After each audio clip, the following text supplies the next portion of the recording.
This is a HeadGum podcast. On this week's episode, get out your pink slips. It's the Fast and the Furious. I'm Andrew Jupin. Steven Sadak. Chris Toretto. Eric Siska. And this is the season finale of We Hate Movies.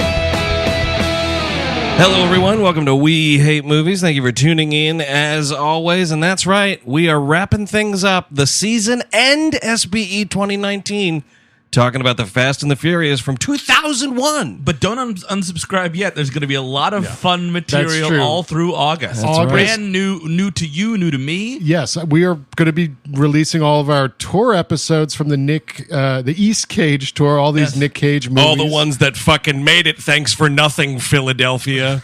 Right, the National Treasure episode was lost to the sands of time, but do not fret. National Treasure 2 Book of Secrets will be on Patreon. But speaking of tour... Oh, we have a live date coming up for New York City. It's a charity show, which is really cool for us. Right, all the proceeds are going towards them and this wonderful cause. Housing Works, which does a lot of great stuff for AIDS activism and just a lot of LGBT stuff. Housing Works is an awesome organization. Really happy to partner with them to present you with 2 live episodes of Animation Damnation. Wait, what? That's right. We've never done it before. We're doing live episodes of Animation Damnation. We're screening episodes, so we can't tell you what they are. That's right. Unless, the federales come after us. Yeah, you'll get the chair, Steve. We'll blame it all on you, and you'll get the chair. It's just a surprise. It's just a surprise. We're just going to call it a surprise. It's a Friday night. Oh, yeah. September 27th at Housing Works at their bookstore and cafe.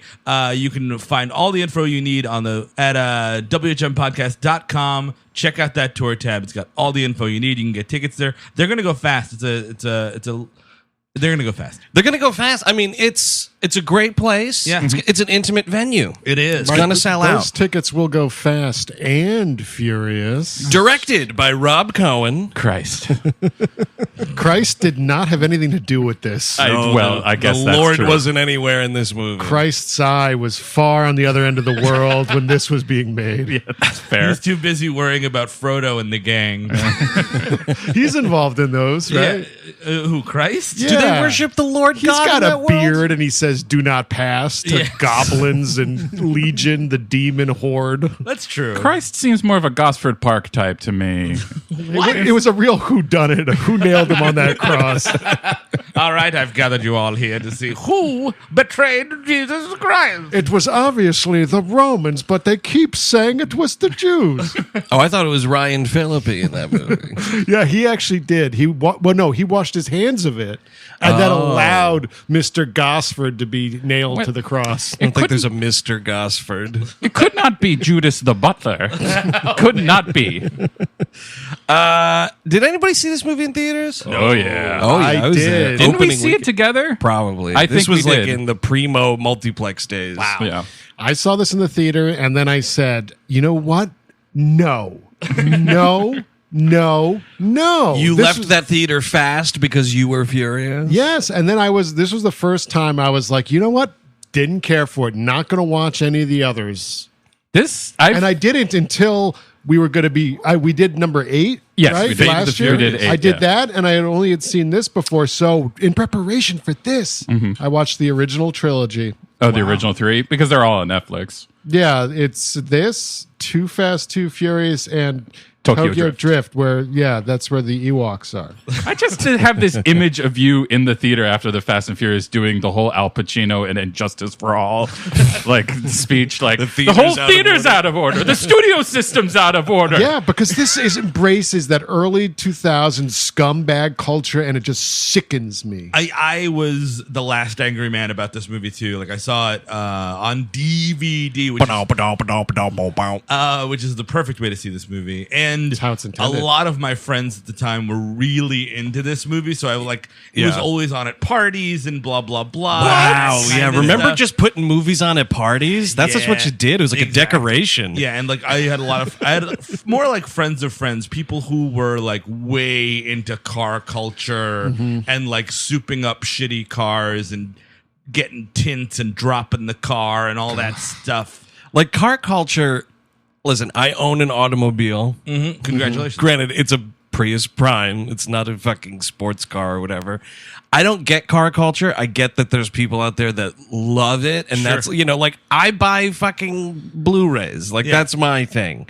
People put money into cars. That's totally fine. I just don't get it. For me, a car is a thing that takes me from A to B and sometimes a stop off at C. But you do not know like how a Blu-ray is made. Yeah. What company Right. made this specific? You're not like making. Well, I guess you could be authoring your own Blu-rays at home now these days. That's kind of the nerd garage. But like there's things like, You're not souping up your Blu-ray player either. No, but there's like, like the boutique, Blu-ray sellers that make special editions of things. Sure. Like I bought that fucking Arrow Video special edition of Chud. Okay. I like the Criterion collection. That's a higher tier of, home entertainment. So it's not the same thing, but No. it's like, that's the thing I'm into. You know what I mean that's like $40 versus $4,000. Yeah. Well, it's an expensive hobby, sure, but Right. listen, the money that I've blown on fucking disc media over the years, man, and I probably could have bought another car. Now that we're getting really into the grease, I think that there should be like a spin-off movie. Grease Monkeys? Hobbs and Shaw. Not Hobbs and Shaw, but like maybe like Hobbs and Shaw, but starring Jay Leno. Just Jay Leno doing Leno. his work. Welcome to Grease Monkeys. Yeah, like That's fine. Yeah. I live my life a quarter mile at a time too. The Denim and the Dumb. he loves cars. I don't understand why he's not in this franchise at all. Come on, can you imagine? Wouldn't it be great? No, it wouldn't. Like the beginning of the rundown, he's coming out of a car club. Like, hey, have fun. Right, or like Vin Diesel's like, oh man, busted the fucking car again. Jay, you gotta help me out, man. And he goes to Jay's garage, right? Yeah, and I he like gets the- a car. Well, that's because- just the thing. No, but I think it's these are two different worlds though, because this is What? like it is because this is like racing culture and like tech and shit. And Jay Leno is like he's like Jerry Seinfeld, where it's like, here's a little, it's a classic car. You guys are thinking about like the Jay Leno that he presents to the public. Oh, I'm I talking see what about the mean, dark Jay Leno that we don't see, the leather jacket Jay Leno. You also know that Vin Diesel is clearly a Craig Ferguson man. Always has What? been, always Really? will be. Yeah. think you're hilarious. he's the funniest Scotsman I ever seen. Honestly, I can't believe they didn't give him the Late Show. I live for that talking skeleton. Bringing back all these shows. Can't bring back the Drew Carey show. I loved him in that. It was great. Yo, Mimi is my main squeeze. Still jerk off to her sometimes. Yeah, Just sometimes. I'm rebooting the Drew Carey show. It's called The Drew Carey Show, starring me, Vin Diesel, As Drew Carey. as Drew Carey. And if I play my cards right, I'm gonna be hosting The Price is Right. Whose line is it anyway? You get a lot of points. Where's that Zodiac guy? He could be my brother again. What's his? Actually, I would say John Carroll Lynch could play Vin Diesel's brother. That'd be kind of Yeah. Two bald guys? Yeah, two bald. That's what I love, by the way. You notice this is like sort of the last gasp of Vin Diesel being like, I'm not going to clean shave this fucking head. Well, it's also like pre-Vin Diesel a little bit. This gave us Vin Diesel. He's more like in those earlier movies you watch, like Boiler Room or something like that. He's a little more acerbic and like kind of wisecracky. Like he didn't have the like, I'm just gonna do this all the time. Right. He played more people. Yeah. He like played people Human once. beings. Right. Yeah. Now he doesn't. Well, Now I it's will just, say the the difference between Vin Diesel's Dominic Toretto in this film versus Dominic Toretto in Fate of the Furious. Fate of the Furious is way more Robot Town Yes. than we have here. Yeah, he's still being molded, but like in Boiler Room, he's borderline good. I would almost use the word good. And nowadays, it's just free, fa, fo, fum. No, it's just I am Groot. The blood of an Englishman. Right, and now we got Sean and Hobbs or whatever the fuck. Hobbs and Shaw. And he will not be in that. No. He hates The Rock. They're Yo, The Rock said that I have poor work ethic, and you know what? He's probably right. He thinks he can make more money than I do, and he does, but I don't like hearing it. I just loved the notion of like Dwayne Johnson being like, you know what, man? Anyone who doesn't make 9 movies of the year has bad work ethic. Yeah.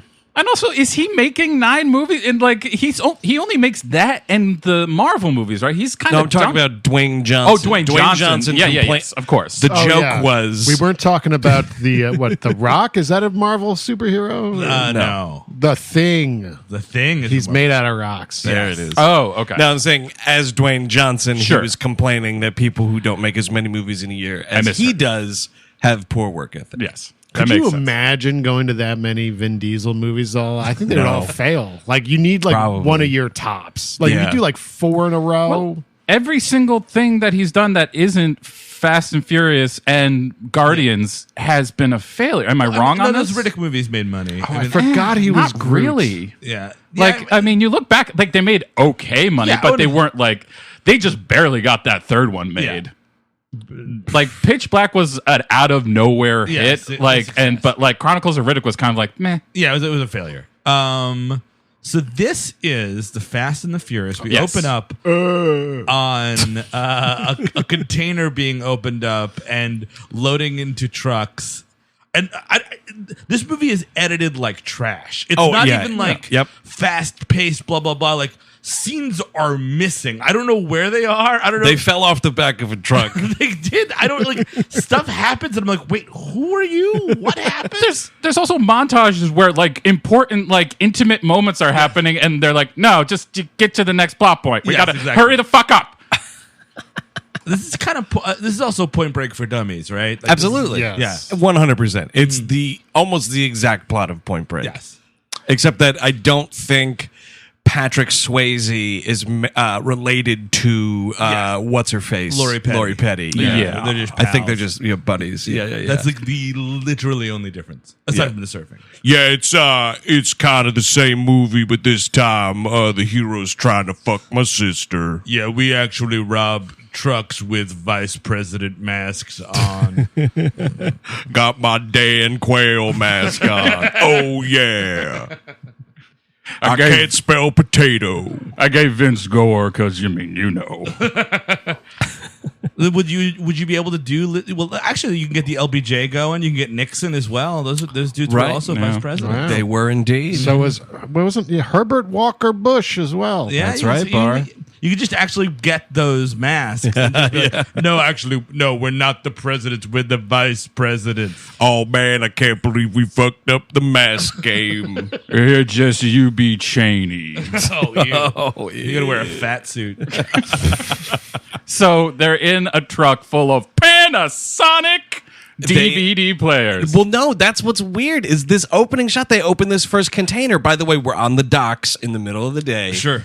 We open up this first container. It's a fucking Panasonic television VCR. Yeah, Oh, Jesus. Oh, yeah. Fucking hot off the rack, man. The street value of a television VCR is up to and including $201. Have you been on eBay lately? Those VHS tapes go for a lot of money. They do. Well, not at the time, I guess. Not yet. Yeah, but yeah, this is like the last. Yeah, there's TV VCRs. There are DVD players involved. There are. And then as the movie goes on, we're told that that's all the commodities are.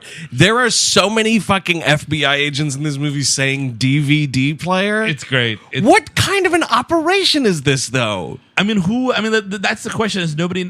I don't know why the FBI is this concerned about this.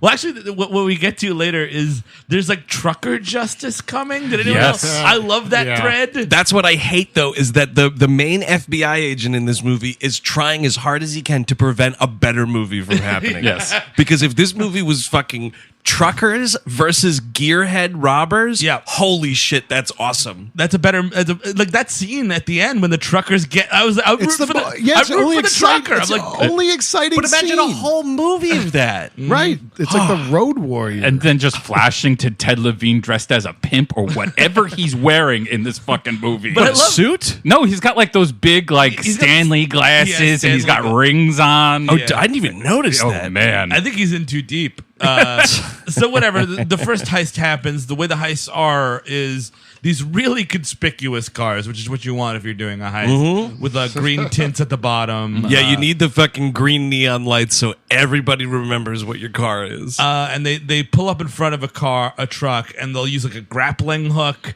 to get in the car. It's kind of a Gotham City scam, honestly.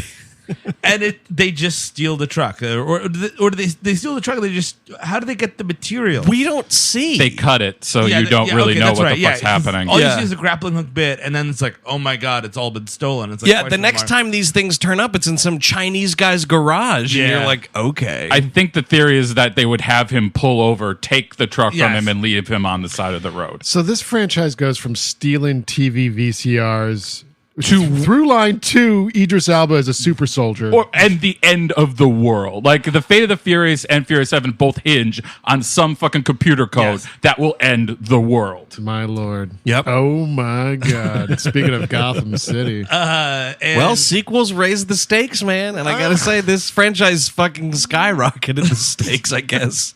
We are introduced to Paul Walker at this point, playing Brian Silbin, who is by the way, Paul Walker, for those who do not know, is deceased. Yeah, I heard that. I can't believe it.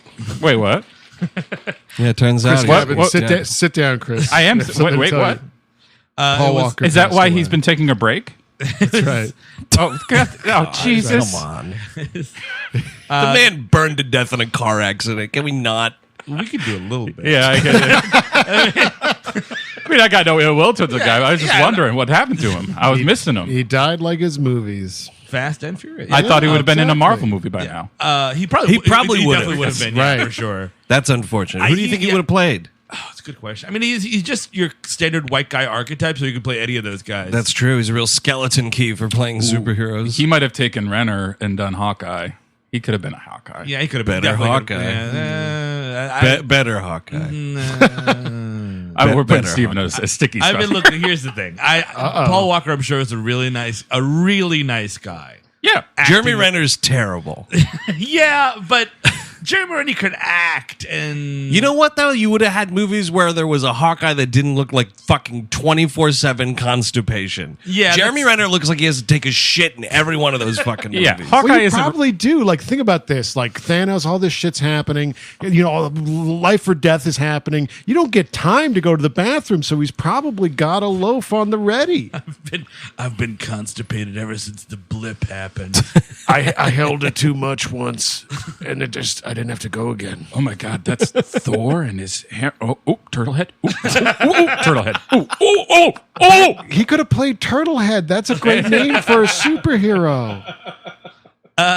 So he is a very bad undercover cop. Yeah, like, he keeps going up to everybody like, so what's like the crime situation going on over here? Hey, how did this gang form? Tell me member by member how they joined this organization. No, I'm just a guy looking around for some crimes. Not a cop. No, just a crime enthusiast. Just this guy eating a tuna sandwich from a gas station. Right, which not only that, he requests the fucking crust to be cut off. Come on, grow up, dude. And exactly, that's he's where, a 5-year-old FBI over here. He's at Toretto's Market and Cafe. It's one of the fronts for Vin Diesel's Does he operation. still operate this cafe? That's in the a new great movies? question. I don't. Because it looks like the gas station from Twin Peaks: The Return. Yeah. I gotta go. I couldn't get anyone to cover his shift at the cafe.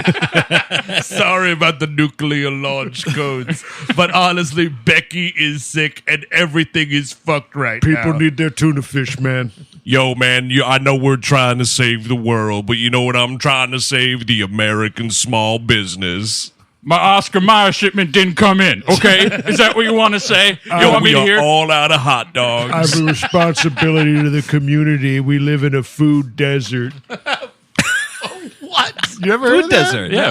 Yeah, I never heard of that. That's Really? Yeah. It's like in certain neighborhoods when there's only the corner bodega. I see. They don't have like a grocery store. So they like a depend on market the with- bodega. The bodega, that make McDonald's, sense? and stuff. Or Toretto's. Yes. Or Cafe Toretto- yes. gas. Yeah, I mean, I wouldn't want to eat a tuna fish sandwich at this place. Like, this is a burger or bust scenario. No fish involved. Yeah, no, fucking char that thing so I know there's an impossibility of food poisoning. That's the thing, is you don't really see them like doing any of the makeup for this thing. Yes. It looks like Jordana Brewster just takes a fucking plate from underneath the shelf and it's just like, here's your tuna fish sandwich. Pre-made tuna fish sandwich. Well, she knew he was coming because we're told he's coming every day. Oh, right. And Yeah. he's asking, hey, how's the tuna fish? I'm coming Follow-up That's a lot question. of good How's- game, dude. I'm coming in Toretto's. I'm coming in the McDonald's. I'm coming in the... It's terrific. Follow-up question. How is the crime? Yes. Hey, how's the crime today? Any illegal shipments going on? Yummy, yummy, this tuna sandwich. Yes, and that is indeed Jordana Brewster as Mia Toretto. She makes it in some of these movies, right? She comes back. I Yeah. should say I've only seen the first 3 and then the one we did. I've not seen the rest of them. Yeah, she's flying around. She's in that seventh one. She's in the 6th, too. I She's think in the sixth and seventh one. Yeah. And I think that might be it. she might get like a single... Don't we see her at like some island villa in 8? Like, because they've hid her away? Well, they write her off. If I remember the one we did, which was the Fate of the Furious. Is that Yeah, the one? yeah. They, The 8 of they- the Furious. They write her off with Paul Walker because it's like, oh, they go off together. They go off together, which is kind of like Jordana Brewster's like, come on, man. So she dies too. Nice. Okay. Well, that's the end of that seventh movie is like the cars and his like kind of goes into clouds or whatever. yeah, Wait, cue so that weird Wiz Khalifa song. So he drove like a plane off of, he drove a car off of a plane and he just fell through the clouds? No. Oh. Well, I No, mean, yeah, but he raced that's into not what heaven. I'm talking about. He He's- raced into heaven? he The raced end of into that heaven. movie is like Paul Walker and Vin Diesel go for like one last ride, and then because it's like Paul Walker's like, I have a family now, like I'm gonna get out of the saving the world game, and he like their paths diverge, and Paul Walker drives off into That's the sunset. what Paul Walker's fate should have been. He should be running Toretto's now. Oh my Gonna- God! gonna Talk get about a you. sentence in hell. Because the problem about Toretto's is it looks dusty, it looks unair conditioned, and I'm going to eat tuna fish in this. I know there's an angry guy that comes in and yells at him and starts a fight. Yes. And he drops an F-bomb, not the fuck word. Not the fun about one, this. the bad one. Tells him to go eat at Burger King instead. But he says, go to Fat Burger, you get $2.99 burgers, you, and he drops it. It's like, Yeah. wow, that's a weird sentence. That's just a weird looking sentence. It's a sentence that the president of the United States has said before. That's probably very true. That was a Mickey D's though. He ain't a fat burger guy. Well, the other thing that's weird is like we're in the middle of L.A. Yeah. and this place looks like in the middle of the fucking desert. No, to Chris's point, it does look like the fucking Twin Peaks roadside diner there. Totally. My favorite part about this was anybody listening to the soundtrack. Very This song closely. where it's just watch your back, because someone's gonna punch you in the back of the head. Get it? I'm translating what's happening in the movie. Go to Fat Burger. You're gonna go to Fat Burger. You hit on Jordana Brewster. Hit on Jordana Brewster. Pretty sure, because I watched Too Fast, Too Furious, and Directed by John Singleton. Yeah. entirety of fucking Kid Rock's Ball with the Ball and that thing. what? Do you know they played end to end? That's like your chase scene. It's just wow. all ball with the ball. Dude. Radio edit. Yes, I think that's even said in there. Of course it is. Oh, It's my part of Lord. the song. And yeah, so this guy is like, hey man, he's part of Vin Diesel's crew. Right. It's this dude Vince is the character. Yes. He's like this big dude. He starts beating up Paul Walker. They get into a fight, and Vin Diesel has to break it up. Well, Vin Diesel this whole time is hilariously like the guy in the back of the bodega, which Yeah. is like it's always terrifying when you see those dudes. It's like, don't look those guys in the eye. Just pay for your fucking Diet Pepsi and get out of there. He's looking at some ledger you do not want any part of. Exactly, yeah. The kill count ledger. But yeah, he doesn't have a Diet Pepsi. Though that's a diet right, especially. There might be crimes in that ledger, so maybe Paul Walker would want to take a look. Hey, so what's going on in that ledger, dude? A lot of crimes or what? Hey, man, I'm just here eating a tuna fish sandwich. I couldn't be a cop. But it's that weird thing where, like, this fight is happening outside the restaurant, and they're like, Dom, you got to come break it up. And he's like, all right. And he goes out, and he's like, don't push it. You embarrass me. He's like yelling at this dude, Vince. And he's like, and he tells Paul Walker never to come back again. Right. He checks out his wallet and sees that his name is Brian Earl Splinter. Sounds like a serial killer. Are you a serial killer? And he says it like it's serious. I know. Like it's a real thing. I was waiting for him to be like, where were you? Been to the Whitechapel district of foggy old London town lately, buddy? Where were you in 1888? Turns out this ledger's just a track of my hunting down serial killers. You call me the Mind Hunter. Am I talking to the BTK killer? It's also, but I love the idea that if you have a middle name, that means you're a serial killer. I mean, you got the three like that, and Earl right in the middle, man. I mean, Earl is kind of tough, That's tough. By the that's way, James Earl Ray right there. I think BTK could fucking trounce Vin Diesel. Oh, really? Dennis BTK Rader, that fat nerd. That dude was fucking built, dude. He was What? a big guy. No, he wasn't. He was like big. Here's but my question about the... not like muscular, but he was imposing. Are we figure. doing neutral court, or are we going to BTK's domain? Because if we go to BTK's domain, he's got it, I think. Right. Like in Which the middle is like of a park. suburban Nebraska. Yeah, like, if he's got time to set his BTK traps. That's true. Yeah. I don't know. I think BTK would be more resourceful. I think BTK could surprise him. Yeah. The guy's got a gut, but I think it's solid muscle. Oh, he's like the king. And you look at that guy's photos, man. That's a mean dude. Yeah. Oh, God, it just punched him and my hand broke.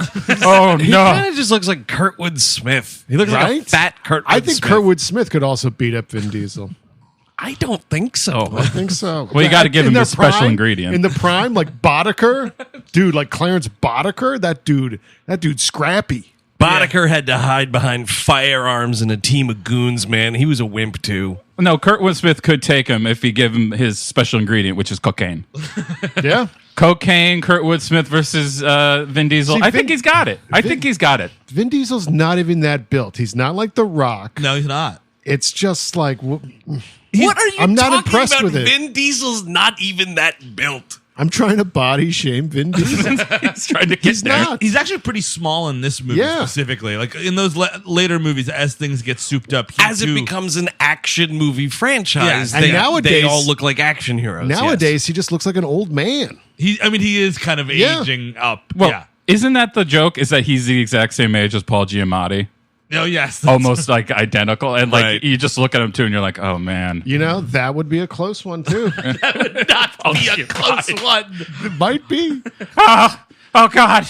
Oh God, I had my jaws loose. Oh fuck. Vin Diesel is, in 5 days, Vin Diesel is going to turn 52 years old. Good for him. God bless. I mean, this movie's fucking made 18 years ago. It's a long time. Yes, people age. I don't know why we're caught up on this. When he's like 70 years old and doing fast 30, like that'll be something. That'll be really something. You know that's happening. We're definitely going to... If we're seeing Indiana Jones at age like 76, we are Jesus seeing Christ. Dominic Toretto in the old folks' home fucking...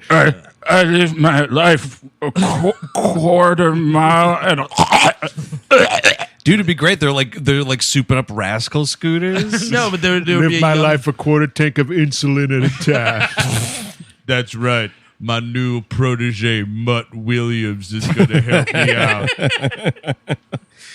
So there's a fucking, I don't know what they call these things, a car meetup. Well, Brian gets his ass kicked. He leaves. He goes back. He's like working at an auto body shop. Oh, right, Harry's Auto Body Shop. And this is my favorite scene in the movie. He just goes and changes his shirt at work. He's got some Von Dutch t-shirt at work. There's a ton of Von Dutch all over this movie. It's This is 2001 really hard. It's Yeah. a douchebag touchstone, dude. That's right. There's fucking Also Von all- Dutch hats. All over the audience, too. See Ash Ashton Kutcher around this time. I did not own a Von Dutch hat, but Me I either. certainly borrowed my older brother's Von Dutch hat a couple of times. Borrowing hats, huh? When you were going out on the town? Oh yeah, dude. Did it go well? No, it did not. Fucking BTK over here. Were you just telling women around, like, you see, this is a Van Dutch hat? It's a really nice one. I would mispronounce it.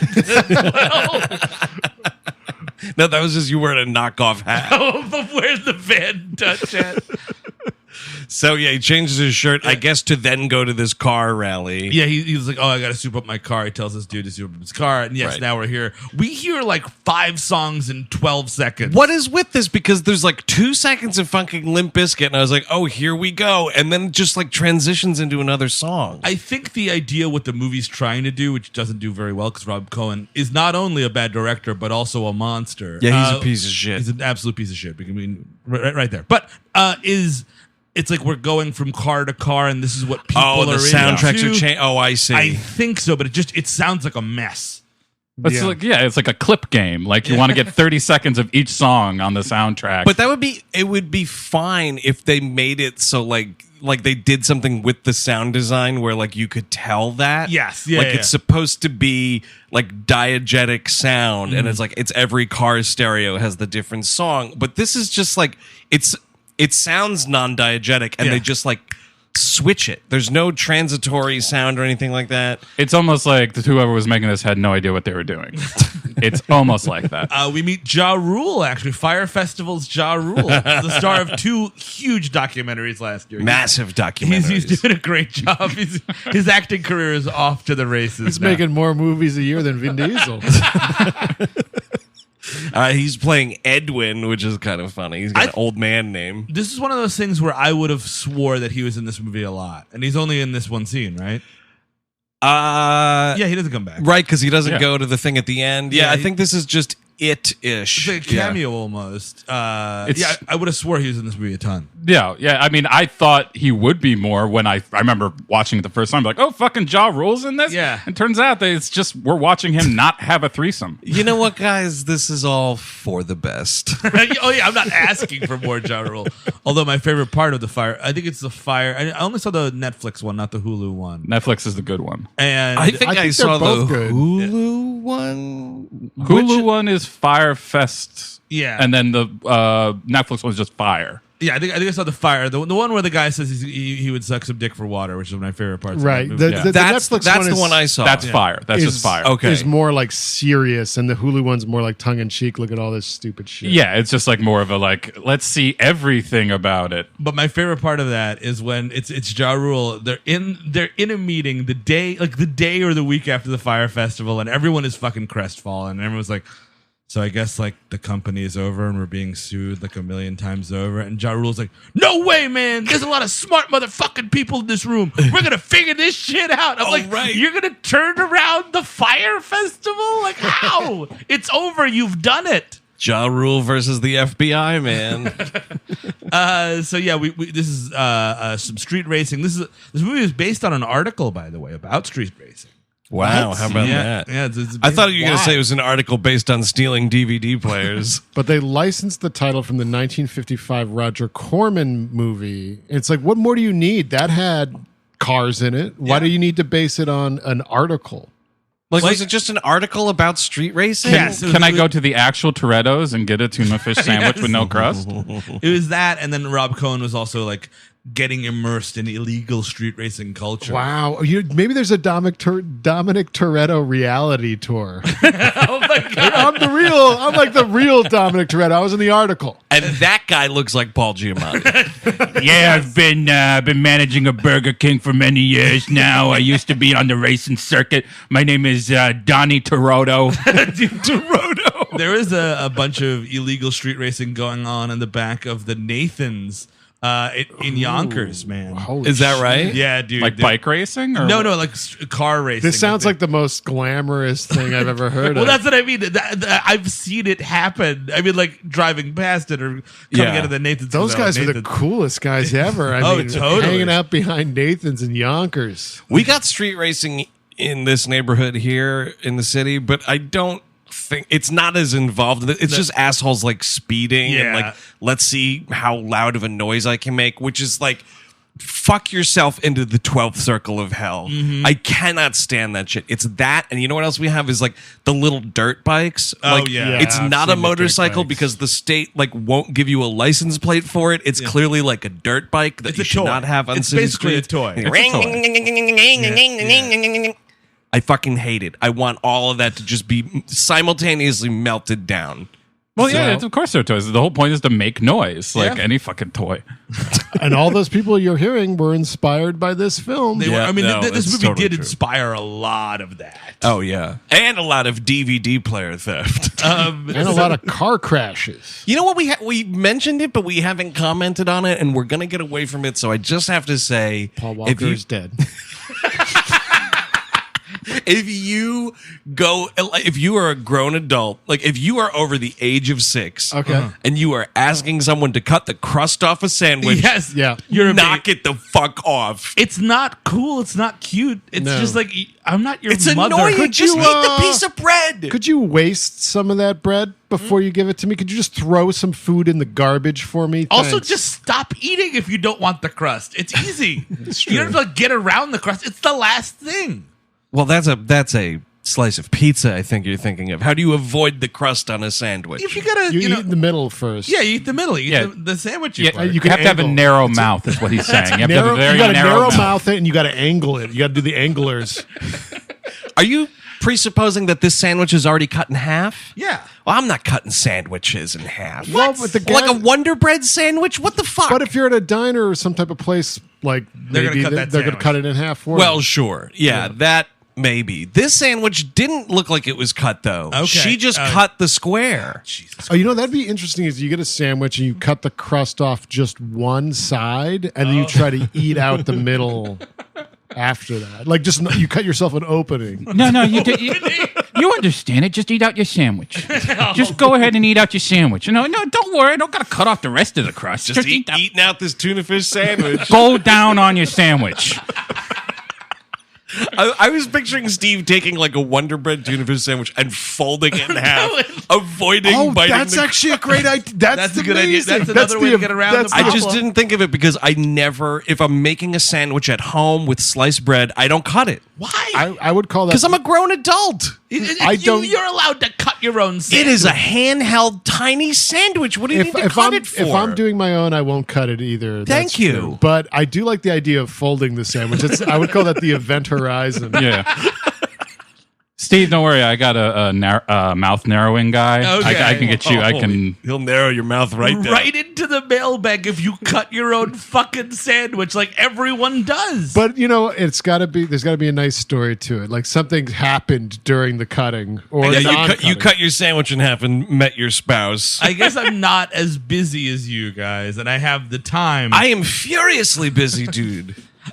So Brian shows up, and he's like, hey, I want to do some illegal street racing. Who's going to do it? I am so excited to break the law. With all my friends who aren't cops. This is also Unit 15 comment. No, that's my cool that's a new rap song. I just paused it. It's my new rap song, Unit 15, coming. So Toretto shows up also. He is like the king shit of this thing. Everybody's like, oh, Dom is here, blah, blah, blah.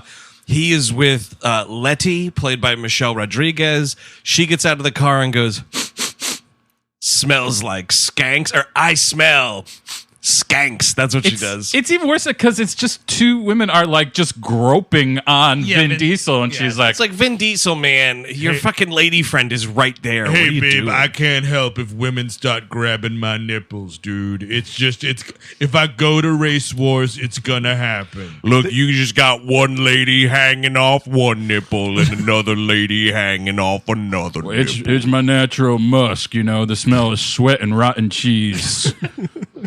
We all smell like the tuna fish from Toretto's Cafe. He's in there making it all night, right? Didn't be like, oh my god, that's the guy from Toretto. Oh wow, he's a great chef and a car racer. Oh my god, he's a small business owner. Yeah, I got Toretto's got a Michelin star for its tuna fish sandwich. I'm pretty proud about that. It's just because it's avant-garde food, like it's the deconstructed tuna fish sandwich, aka the one that fell on the floor. Frank Bruni is going to fucking Toretto's for lunch and thinks it's amazing. Well, what they do at Toretto's, which is really great about their tuna fish sandwich, is they make it for you and then they fold it in half. the Event Horizon style. They don't. You bite into it, you fucking bleed from your eyeballs. Yeah, they don't use mayo. They just use Dom's spit. Oh, I'm not eating there now. Yeah, but so we're getting ready to race. But his spit is very mayo-y for some reason. Oh God, It's a thick spit. It's very thick spit. I spit mayonnaise. It's a genetic condition. Actually, it's my spit mixed with an egg yolk and some salt. It's actually quite good. Oh my God, I'm going to fucking throw up. I am trying to furiously and fastly get out of this part of the conversation. Prepared it while I bathed. So, but Ja Rule is promised a threesome. He's like, this lady comes up to him and she's like, "Hey, grab my breast," and he's like, "Absolutely, I'm Ja Rule." Yep. And she's like, "You've got this, but if you win, you get me and my friend there." It's like, I thought, no, wait a second. I thought because he's grabbed threesome or bust. No.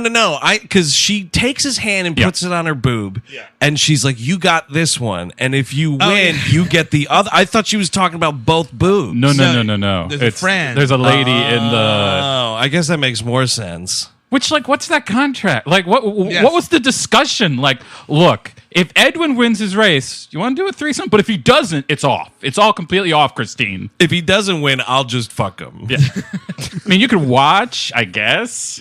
It's just like rooting against the race. Like, I don't want to have a threesome tonight, man. I got work tomorrow. Shit. Christine's a close friend. I don't know if this is really good. I don't know if I'm ready for this. Please lose. Please lose. Please lose. Brian's like, "Hey, Vin Diesel, I want to race you specifically, man, because you are a really cool criminal. I mean, a dude that I like." And if I win, we have a threesome. Now we're talking. You, me, tuna fish sandwich. We eat it from both ends. Yeah. Oh, like the Meet Lady in and the the middle. Tramp. Yeah. We're gonna Lady in the Tramp this tuna fish sandwich. Weirdly, we would be sandwiching a sandwich. We could scissor a sandwich. What would that even be? I want to see this. I'm picturing it. I guess they could both hold the sandwich with their erections together. Yeah, and then just kind of, And then kind of like mush them together. Well, dude, if you're scissoring the sandwich, that's fucking hands free, man. Yeah, dude. Sounds good. So that doesn't happen. But he's like, they're going to race for pink slips here. No, they're only racing for his pink slip. The buy-in is $2,000. Oh, gotcha. And he's like, "Well, I don't have $2,000, but you can have the pink slip to my car, man." He is kind of an edgy Zach Morris in this movie a little bit, right? Yes, and speaking of which, I don't believe this. I don't either. I think this is some fucking bullshit on the Tribune trivia, if you can believe it. The IMDb trivia. Did you see this? I didn't. I avoided the trivia. You guys always read it, and I just want to be surprised. Well, get ready to have your fucking hat fly off your head, dude. The trivia tells us that Rob Cohen's initial casting for this movie, Dominic Toretto, played by Mario Lopez, Brian O'Connor, played by Zach Morris, Mark Paul Gosselaar. Yeah. And then the little like mousy character in this movie, Dustin Jesse, was going to be played by Dustin Diamond. No. Yep. You know, it doesn't, it's not said enough that cocaine is a hell of a drug. Just one hell of a drug. I just don't believe it. I think someone's having fun on the internet. I think so too. I think someone's having a goof on the IMDb. I think someone should edit that and change it to Gallagher was going to play Dominic Toretto. Like we did with the Power Rangers movie. Yeah. Is that still up? I don't know. Maybe some other podcast made that joke, and then somebody infiltrated the IMDb. I mean, we've heard of race wars in this movie, which is somehow about race cars and not something else. Yeah. But now we got pod wars, because if other pods are influencing the IMDb Tribune, which is our bread and butter, that is our bread and butter. we got to get more involved there. I'm loving the notion of there's a giant airfield in the middle of the California desert, and all these podcasts meet up at it to have the pod wars. Pod racing. Oh, yes, it would have to be pod racing. It's like the handoff in Lethal Weapon 1 in the desert where it's just like there's heat waves. Oh, yeah, definitely. A helicopter in the background. I'm in the, no, everyone's like, oh, where's Steve? And like, oh, Steve couldn't make it, but I've secretly got a sniper rifle aimed at Griffin Newman's head. Just to make sure nothing happens. You know what I mean? Like, I'm in the, nobody knows that I'm there. It's Pod Wars, dude. It's Pod Wars. You gotta take, winner take all, I guess. I'm just looking up the Power Rangers trivia to see if our thing is still there. You know what? I'd be into the Gallagher casting, but then I'd want him to also play Letty. Yeah, I think Gallagher. I smell skank, Mark. Wait a minute, that's a new bit too. I'm just gonna work part of this script into my act. Smelling skanks, Kersplat. I think someone deleted it. I searched Gallagher on the trivia. It's not there. The Federales found us. So this watermelon represents you owning your car. And this sledgehammer is Vin Diesel beat you in a race. Kersplat. I think I'd rather watch Gallagher retell me this movie than this movie. That's actually that's a new bit for him, would be like him doing movies. Like, right. Him retelling movie plots with a couple bad jokes in between. Yeah, and some watermelons and stuff. So he could start a podcast for sure. I give this movie 5 stars because they use one of my favorite slurs in the first 5 minutes. Yeah. So Casey Affleck goes out for some beer, right? And in this harrowing scene, Michelle Williams forgives him for murdering her children. Yeah, his dad was in a drawer. Then he just walks away with his nephew. They're throwing a tennis ball around. And then Mark Ruffalo says, we got to get these guys. I give it a thumbs down because there were approximately 0 watermelons in that movie. So, yeah, Lady Gaga's having a concert, right? And Bradley Cooper's supposed to go, but he feels like he wants to kill himself. Been there. All right, so listen, there's the white guy, and he's got to drive a black guy around. And the white guy's this fat Italian guy, and he eats pizza quite entertainingly. Gallagher would probably love Green Book for some reason. To your point, Eric, Viggo Mortensen does Event Horizon that pizza in that movie. It's true. It's true. When I saw that, I was like, I kind of want to do that once. Yeah, just once. Yeah. Just once. But you got to. The weird thing, if you're doing that, the fold, you got to ask them not to cut it because then it's going to be everywhere. Yeah, right? Yeah. You know how you can do that though? It sucks that I know this. If you order a Domino's pizza on the Domino's Pizza app, you've given up on life. So I've given up on life several times at this point. Well, it's like, do you want to accept cookies? It's like, have you given up on life? Click yes. Oh my God. The adding of the cookies is just, it's a bridge too far. No, he's not talking about real cookies. Oh, really? He's talking about accepting cookies on a website. Oh, but doesn't Domino's have fucking desserts? You can get cookies. They have dessert. You can get a dessert pizza, which is like a cookie. But the thing is, That's you can disgusting. request your pizza not be sliced. Really? Yeah. So you could do this, Steve. You could order a pizza and Event Horizon that pizza. I don't know. Folding a fucking Domino's pizza. What am I, Hercules here? I can't. They're really thick. It's true. Speaking of pizza, by the way, Yes. they're lining up this fucking row of cars to do the street race to block off the traffic. And Pizza Hut delivery guy can't get through, played by scumbag Rob Cohen. Yeah, and he has the line, dang street racers. Yeah, that's funny. So they do this race. Brian almost wins but loses. Yeah, he sort of like does the Nas thing twice, and Yeah. like part of the car turns into the Flintstones car or something. Like the fucking bottom falls out. What is this fucking laptop that he's working on? This is the extreme car shit. This is the stuff that Jay Leno does not go near. Well, like hooking a laptop into a car, telling you like when this gauge is gonna blow and whatever else. It's all I don't know what's going on here. It was like the fucking cockpit of a plane. This car. Well, it's like it's Batmobile-esque. Sure. Oh, that's what they needed. I mean, they get them later in these action movies, but in this movie, man, it would be like Dominic Toretto is racing somebody, and then like, it's a missile coming out of the side of that car. I'm surprised they haven't gone there yet. Have they done any of the? Because I'm trying to think of any of the sequels. If there's a missile car, That they've had to put weapons on some of those cars in those sequels. Get down, Brian. It's a tuna fish catapult. So Vin Diesel wins, and then it's like, all right, you owe me a car, blah blah blah. almost had me. Almost had me. Oh, right, because Almost had me.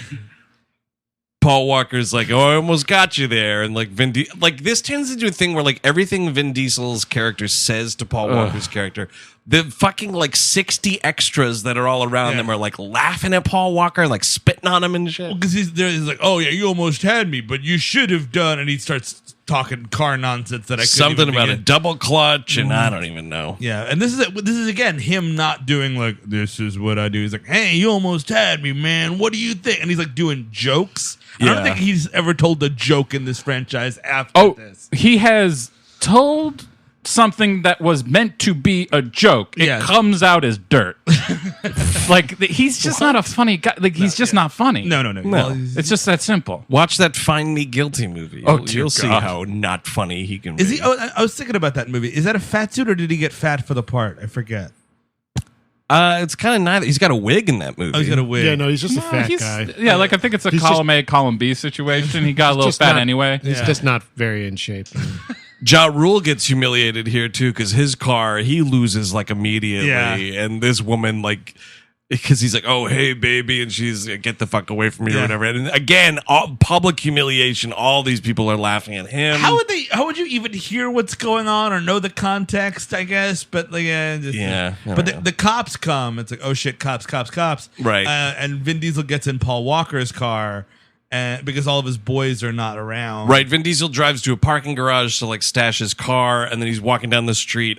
This is kind of hilarious. This like squad car rides by, and then this dude like totally does a 180. And he's like, "Hey, Toretto, stop where you are." I was like, this guy just like Dominic Toretto is a known dude to the authorities apparently, and then Paul Walker comes up in his car, like, get in, come with me if you want to live. Hey, Toretto, can I pre-order a tuna fish sandwich for tomorrow's lunch? I just want to make sure it's ready for me when I leave. Don't worry, we got ready-made tuna fish for you. Officer. I already made it and then left it out on the counter to age overnight the way you like it. Stomped on it with my bare feet, just like you like it. Yeah, make sure there's extra flies on there. So they wind up going into the wrong side of town. Which is a gang run by Johnny Tran. Oh, right. Yeah. So this is like the villain of the film. Kind of. Yeah, I mean, he It's is the most boring villain I've ever seen. Yeah. Sure. This It's movie, another my racing lord. team, basically. He has 3 scenes and like 20 lines tops. I know this is like the guy with the DVD empire, right? He's been boosting DVD players. Well, no, he's not. Later on, we'll get there. But Oh, right. later on, Later on, they say they were legally purchased. so he's got a warehouse. So full this of guy DVDs. just loves buying DVDs. It's Andrew. I don't have multiple decks floating around. I'd like Ted Levine to sniff around your house. Hey, what's all these DVDs? You buy these legally or what? Well, actually, I like to use a new DVD player every time I play a DVD. Oh, my God, could you That's imagine? the height of decadence. You just unplug it from your media console, break it over your knee, and toss it in the trash. It's like never washing underwear, just like buying more, yeah. which I've heard people do. I'm going to catch you, Troop, and you're going to mess up with one of these DVD players someday. You know, I don't think any of these DVD players are street legal. We're going to have to look into all these DVD players. Oh, it looks like you modified this one to make it a region-free device. You're coming with me. You took off the little stands at the bottom to make it lower. So you've got a VHS player and a TV with a VHS player. That smells like copying tapes to me, sir. You're going up the stream. There's a crazy thing though. When they're driving they wind up in Johnny Tran's neighborhood or whatever. But Vin Diesel, like they're having a conversation in the car, and Vin Diesel's like, "Yo, you ever do time or whatever?" And Paul Walker like lies to him, and then he's like, "Oh yeah, except for that 2 months you did in juvie for boosting cars." And Paul Walker's like, "What? Yeah. And Vin Diesel has a great line right here. He goes, "You can find anything on the web, anything about anybody." So I he's was like, just the web. So why lie about it? What? Also, you an undercover cop or what? Yeah, so Johnny Tran comes up. They sort of like threaten him or whatever. There's, we'll see you later in the desert. We'll settle this in the desert, blah, blah, blah. They do a drive away on their motorcycles and then come back and shoot the shit out of Paul Walker's car till it explodes. Not too bad. It's pretty good. Vin Diesel's got a great line here because like the car's on fire. They drive away and Vin Diesel goes, "Oh no, the Nas!" And they like get down because the car explodes. And it's like green fire. Yeah, it was pretty cool. Yeah. It's like a wizard did it. Yeah. And I'm the last witch hunter. Look out for the Nas and the green fire. He admits that the reason that there's a problem with Tran is that he fucked his sister at some point. Yeah, really? there's some mention of that. Yeah, you're absolutely right. Right, Vin Diesel slept with trans sister. Yeah, it's something. Vin Diesel says like it was Well, it's a two-pronged thing. One was there was a business deal that went south. Also, I fucked his sister. Just call this movie Sister Sex. That's all we're about. all trading sisters. It's just my sister sleeping with you. I'm sleeping with that sister. Everyone's related to somebody. Hey, Brian, you can join my gang. Question number 1, do you have a sister? Because I gotta fuck her. That's just straight up. I gotta fuck her before you can enter this little club we have here. The best part is like, so they start walking back. It's like, oh, I guess we're walking. He's like, yeah, it's like a 2-mile hike, man. Doesn't he? He says 20. Oh, 20. Yeah. And it's like, call a cab, first of all. Second of all, and he's like, yeah. So like, what happened with you and Johnny Tran? He's like, I can't get into it. He's like, hey man, we got a 20-mile hike. Also, He said this was a real long story. yeah, he's like, let me just adjust my tape here real quick. Okay, hold on. Rewind. I record conversations with all my friends, all my best friends. I'm podcasting right. Who are your guys? Crime guys. Who are your crime guys? Well, Al Capone, I suppose. BTK was mean when I met him. Trounced me. So they do wind up taking a cab back to Vin Diesel's house. There's a fucking killer 2001 house party going on right here where you have everything going on at once. You've got a bunch of people making out. Someone is playing a PlayStation 1. Michelle Rodriguez is playing a PlayStation 1. That other dude is fucking jamming on a guitar, which is to say he's playing like 2 chords over and over again. A guitar he stole from Power Man 5000. You look at this thing? Yeah, it's got like fucking like psychedelic circles on it. Yeah, it's a pretty wild one. And also, like, we got to talk about the guy's outfit. It's Vince. Mm-hmm. He's wearing 2 tank tops at the same time. Right. What does that do for you? I don't know. Makes you feel like a man. Yeah. Well, is one like a like undershirt tank top? And the one's like green, and then he wears like a fishnet over it. Oh, the fishnet, the fucking right. Fifth Element. Yeah, I think it's just sexual, right? Yeah, it's to attract sisters. Also, classic. The male, when trying to attract a sister, will wear a double-pronged tank top. Oh, he put the fishnets on, did he? Oh, it's really going to happen now. I'm making tuna fish. Oh, the mating call has begun. The sister is safe for now. Someone's sister wasn't safe because there's 2 girls here just making out. That's another like just put it in to be fucking cool, man. It's the height 2 of chicks making out. It's the height of 2001.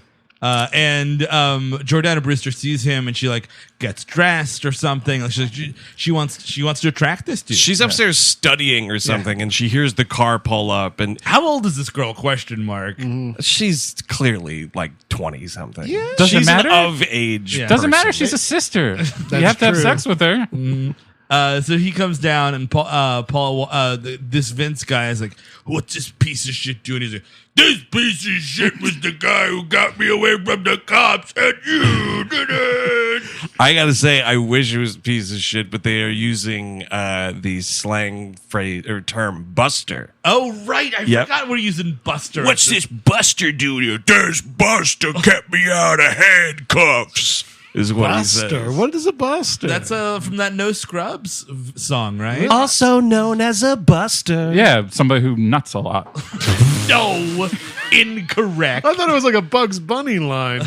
Or a Buster Bunny from Tiny Toons. Yeah, Buster. Maybe Bunny that's what I'm would've made thinking more about. sense. That fucking rabbit came a lot. Yeah. Although, yeah, those Tiny Toon Adventures, well, they were in Acme University, man. They were college kids fucking. Oh, well, I'm glad it was legal. That's a thing that show alternated between a lot. Was sometimes it was like they were older, like college student-y. Really? And then they were kids. Yeah. Oh, yeah. We were going through some because it's all on Hulu. So we Yeah. were like watching some of it. And we watched a large chunk of it sort of in the last year or so. Sure. And it's like when it's convenient, they're little kids. And then when it doesn't matter, they're not. So the timeline's like all over the place. Has anyone tried to map the canon out? Or I don't think so. No, Bugs Bunny's like, all right, welcome to Acme University, a 12-year course. Well, because that's the weird thing is like they're at a university and they all of the older Looney Tunes characters are college professors. It's very strange. So the Buster keeps him out of handcuffs. Great line here from Vin Diesel. He goes, "You could have any brew you want as long as it's a Corona." Because we're contractually obligated to say that. Thus creating like this is the ground zero for all the Corona in the rest of these movies from here to Kingdom Come. I think Tokyo Drift is the only one that beats the rap. If anyone was like, hey, man, you can have whatever you want so long as it's a Corona, I'm like, awesome. What kind of water do you have? I don't make mind water? Coronas, but it's like I got to be either A, at a barbecue or B, on vacation. Those are the only two scenarios. It's in a which I'm fine drinking beach Corona. beer. Yeah, I don't mind it, but I'm not going to be like at a house party in the middle of the night just drinking a Corona. There's another great beverage part. So like everybody. Oh, kind of, yeah. it's amazing. So like everybody kind of. Vin Diesel goes upstairs to have sex with Letty. Which is another where she's like, give me a massage. why don't you go upstairs so you can give me a massage? And you're just like, Right. all right. You're just yelling this in the middle of the party. So Paul Walker starts talking to Jordana Brewster, and he's like, "Hey, what do you want to drink?" And she's like, "Oh, just get me anything." And he grabs her a fucking Snapple. There is so much Snapple in this movie, though. I Later was on, they're in like the shocked to garage or something, and there's just like a fucking crate of Snapple. just seeing like a full fucking Snapple bottle Yeah. drift into the frame, it's just unsettling. I would never presume to give someone a Snapple. No way. All that sugar? Forget it. In the middle of a sex party? Yeah. Also weird. So that's like pretty much it. She says something to him like, "Oh, let me give you a ride home." And then it cuts. I don't know if you're supposed to guess that there was fucking there or not. You don't know. Like it just Because there's definitely fucking later Yes. between the two of them. I think that's supposed to be the first fuck. Yeah. I think this is just like, I'm going to take home maybe a peck on the cheek. Who knows? yeah. Right. And so this is like it's just like a fun like hookup fuck versus the other one where it's like we went on an official date and now it's like relationship fucking. And this Very different. and it's fucking with consequences. Oh, The- interesting. Fucking with consequences actually the title of Steve's autobiography. Because now you got some skin in the game. Yeah, that's Foreskin in the game. This is when we find out that he's an undercover cop. It's like 40 minutes in. Yeah, and this was my question because I didn't look up on YouTube to see any of the trailers. Did they tell you this in the trailers for this movie that he's a cop? Probably. I think they do. I mean, he's an undercover cop just the way he's acting, Right. but like, I don't know though. I think that's in hindsight because Yeah. you know what this movie's about now. Yeah. I don't exactly know that if you didn't know anything about this movie. yeah, I guess it's supposed to be a reveal here. Yeah. Like, because this is whoa. definitely supposed to be a reveal because he gets fucking pulled over. Yeah. They pat him down. He's arrested. He's brought back to this random fucking house. And There's there's a weird mansion. He's like, oh yeah, Elizabeth Taylor was given this house, and now we seized it. Right. From Isn't that Elizabeth something? Taylor, the famous crime outlaw, Elizabeth Taylor. Hollywood crime kingpin Elizabeth Taylor. All right, Liz, we'll let you walk this time. You better give us some houses, though. No, I think it's a thing where he says like at one point somebody gifted the house to Elizabeth. It's not like her house now. This is Ted Levine, yes, as Sergeant Tanner, who his thing, which only happens once, but it's one time too many, is like, all right, we're going to have a status meeting about this bust. A round of iced cappuccinos for everybody. Oh, right. And then they all just have these huge mugs of iced cappuccinos. Oh, see, this is what I hate about this movie. It really takes me back to that time of like 2001 where everyone had giant fucking lattes and fucking Snapple. Oh, yeah, dude. And Corona was the only beer available besides Samuel Adams, I guess. I'm about to talk about Seinfeld, and I should, because the FBI boss is Elaine's landlord in Seinfeld. The guy who doesn't want to bring in the armoire, he can't do it that day. Oh yeah. right. He's also Michael Jordan's father in Space Jam. Oh, nice. Is that the same landlord where the guy, when she has the race, Yes, the guy running the bastard. race? Yeah, he's like, yeah, This little son of a bitch. Yeah. Oh, I but fucking love it. The what do you call it there? He winds up. I was thinking about Seinfeld because the Snapple thing. People would just go into Jerry's fridge and grab a Snapple. That's Right. crazy to me. Yep. Yeah. Like if But I've people got did it. I remember back in the day, like Snapple was like a part of people's lives. No, but like just going into somebody's house and like, hey, how's it going? And helping yourself. No. The helping yourself. If I've got a 2-liter, pour yourself a glass. You know what I mean? Like go nuts. Pour yourself a glass. Don't start opening up Snapples. Well, I don't care about the opening of the Snapple. Like you can have a Snapple, just ask if you can get something. Well, then it's like free, take whatever you want. That's a cornerstone of the show is going the into, mooching. exactly. And they all know that Jerry clearly did voiceover work for a Snapple commercial, and he got the free Snapple, so they'll take it as they like. It's the best stuff on earth. I'm fucking Wendy the Snapple lady. Do you see the Snapple fact? George, it's the Snapple lady. I'm dating the Snapple lady. Oh man. And she is wild stuff. So this dude, the FBI guy, updates us that the tally now, the total amount, the dollar amount of stolen merchandise from this scheme has topped, $6 million. $6 million in DVD players and TV VCRs. Wait, that we later learn are purchased legally? It's two different DVD stacks. Listen, you can't be doing DVDs twice on me, folks. I'm getting confused. And then this is when he's like, look. And he's having meetings with truckers, I guess. He's like, the truckers are getting restless out there. He says they're going to take matters in their own hands. I just imagine it's like the Warriors, and it's a warehouse full of truckers, and he's like, people, relax. We will get your DVDs back. He's trying to prevent the film Convoy from happening. Yes. Those fuckers take matters into their own hands. You better believe it. It's true. But truckers would be such a good villain, like if they would do that in these new movies, like just have it be truckers. That would be awesome, though, if, like, let's say Dwayne Johnson's like, you know what, I'm making like 17 movies a year. I got to cut back on something. You got to we have to end the Hobbs character. And it's like a fucking trucker rebellion is like Hobbs and Shaw 7. I like that. And like all these truckers just descend on him like a horde of zombies and just fucking tear him to pieces. Bunch of 2x4s with nails in them. Oh, he's going to get it. And you get David Harbour in there as the king of the truckers. Oh, that's a good Yes. casting. Oh, my God. Because unfortunately, J.T. Walsh isn't with us anymore, who was a great evil trucker in Breakdown. Oh, Yes. right. Oh, fuck. Really good movie. That's a great trucker movie, guys. These truckers are killing really people. good. It's nice. I like trucker movies. Convoy's Yeah. excellent. Convoy's good. Convoy fucking rules. Steve and I saw a screening of Convoy like kind of recently. Yeah, Oh at the my God. Anthology Film Archive. Pretty It good. was so awesome. The FBI guy. Brian O'Connor is like, listen, man, I just need more time, okay? And this guy's got a great line. He goes, you want time? Go buy a magazine. Yeah, it's like, all right. Thanks. And then You want people? Go buy a magazine. You want a band? Go buy a Rolling Stone. what do you want? Entertainment on a weekly basis? Hey, buddy, you'd better go buy a magazine. You want high times? Go buy a magazine. Doing it all the time. You want huge asses? Go buy a magazine. You want a home and a country? You want a supplement to the New York Times that features book reviews and arts and entertainment? You better go buy a fucking magazine, pal. Look at this fucking weekender over here. So he goes back to Toretto with like this beat up piece of shit car, and he's like, I owe you they're calling them 10-second cars. Yes.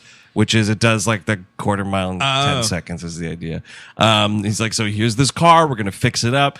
The fucking nerd guy calculates that like if he spends, what does he say? Like $13,000? Like he can make this the best car in the world. I'm like, my God, listen, I am buying DVDs, but you guys are right. This is an expensive hobby, this car stuff. And he's like, and this is when he's like, all right. And then like his sister Brewster goes up to say, he owns you now. And it's like, okay. And also I would be like, I don't know, like if he wasn't an undercover cop, what would be in it for this guy? Like, why is he here would be my question. Because he likes hanging out. I guess so. Maybe he's trying to find a family just like the rest of this ragtag group. He's trying to find a sister.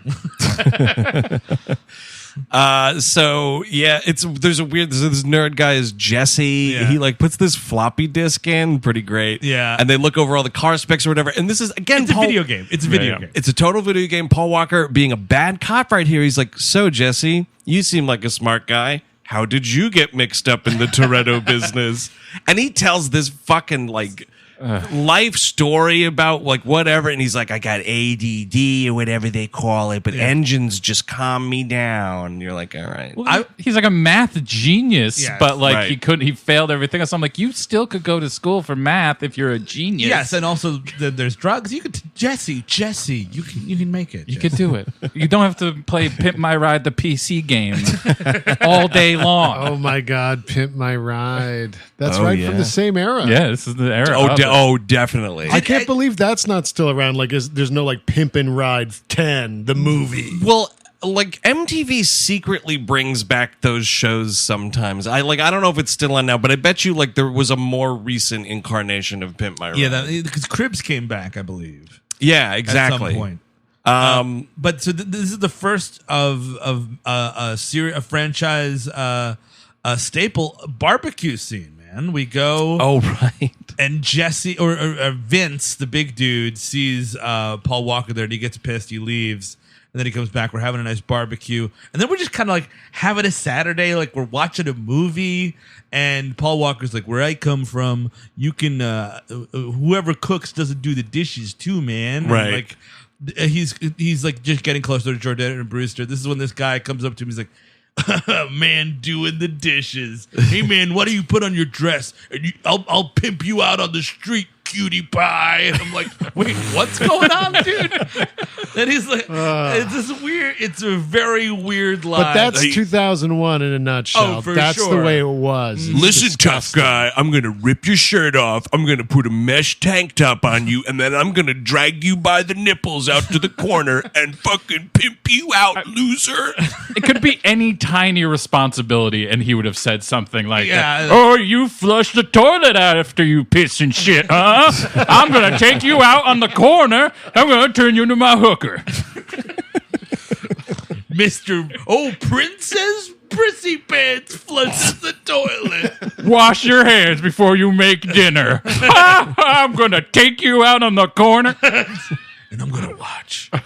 But this is when Jordana Brewster agrees to go on a date with Brian, because also, by the way, hey Vince, you tough guy, he's running game. That's why he's washing the dishes. Get the net, dude. Figure it out. It's actually awesome because Jordana. He also can't make the microwave work. He's like, what's wrong with you, stupid piece of shit? I'm That's like, pretty funny. It's a fucking microwave. Also, Paul Walker is wearing a wardrobe I understand. So clearly he's going to get fucked before you do, Mr. Fishnet. Jordana Brewster does a rad thing right here, though, where she's like, oh, hey, Vince, what was the name of that Cuban restaurant you wanted to take me to? And he tells her, and she's like, oh, right. hey, Brian, you can take me to that restaurant. Fucking sick burn, Vince. It's a sick burn. And this is when he storms through the living room, Vince does, and he's like, you guys can make your own fucking popcorn, and leaves. And they're watching Dragon, the Bruce Lee story? Because it's directed by Rob Cohen. That's why. This movie is awesome. No, we're not watching a Bruce Lee movie, guys. We are watching the story of Bruce Lee. There's a really compelling romance in this movie, okay? Yeah, I only watch biopics. We're all watching Ray tonight. All right, guys, it's Wednesday movie night. Time for Walk the Line. I don't know. Oh, I don't know. Good night and good luck. It is somewhat of a biographical picture, but it does not tell the complete story of Edward R. Murrow. Guys, I am so sorry that I put on JFK thinking we'd see about him growing up. He's barely in this movie. Yo, Vince, man, for the last time, man, I gotta keep telling you, Forrest Gump was not a real person. But then why is there all the restaurants?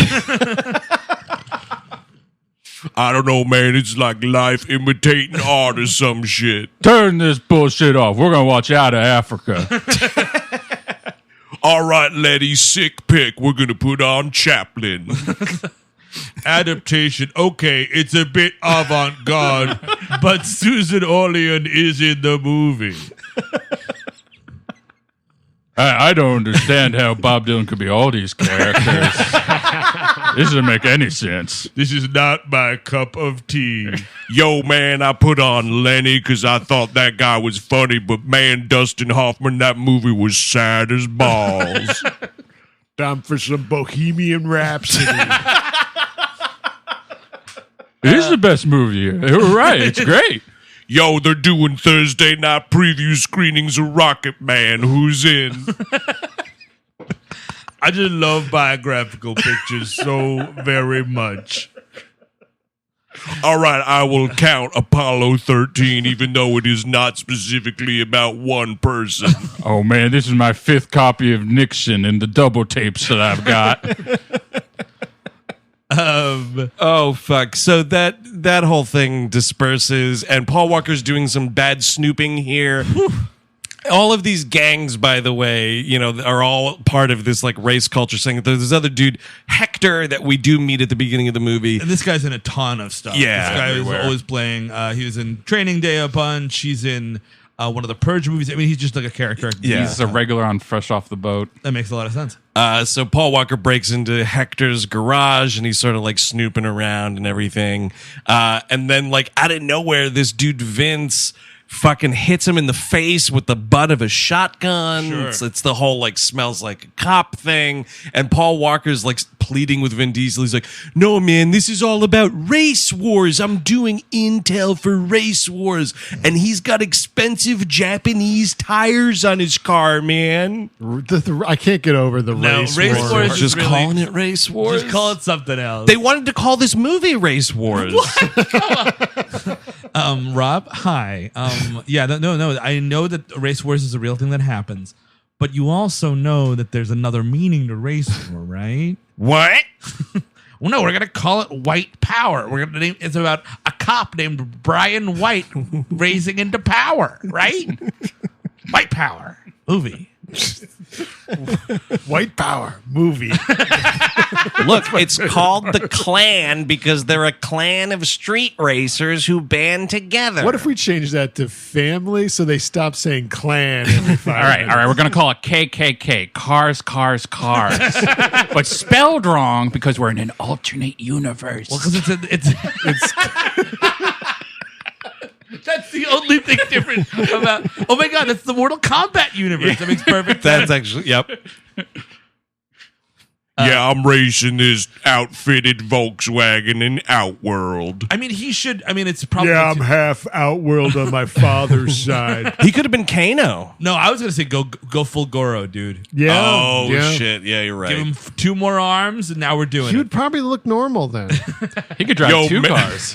Makeup department, if you're giving me 2 extra arms, how about a 3rd leg? Yep, that's me making a joke in makeup. 2 extra arms. Now I can make twice the tuna fish.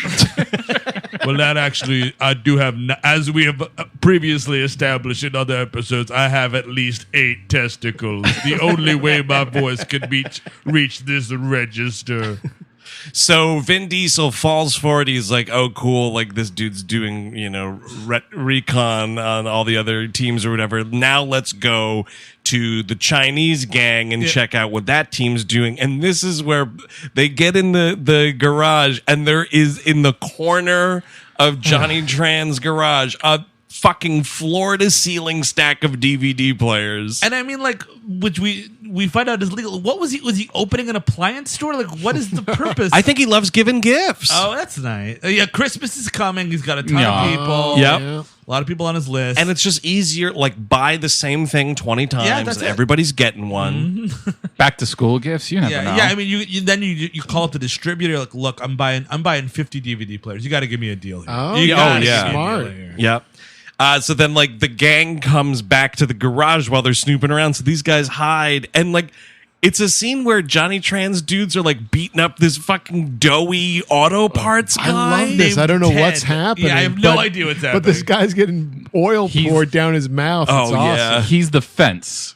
Oh, right. He's a bad fence, though. Yeah, he's awful. fencing DVDs? He's fencing the DVD players. Oh, okay. Fence? Yeah, he's the fence. It's a term where it's like you, it's where you like take hot material and someone else sells it for you. He facilitates the deal. Oh, so he's selling the DVD players? Or he's buying it and then going to sell the... It's Sell very on his confusing, own, yeah. But he pours oil down his throat, and it's really funny because Johnny Tran and his number 2 are like really just calling him Ted a bunch, which is really funny. He's like, "Hey Ted, kiss my shoes."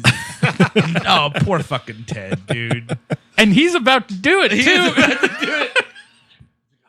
Christ. But he gets kicked a bunch, and then they pour oil down his throat, all this stuff.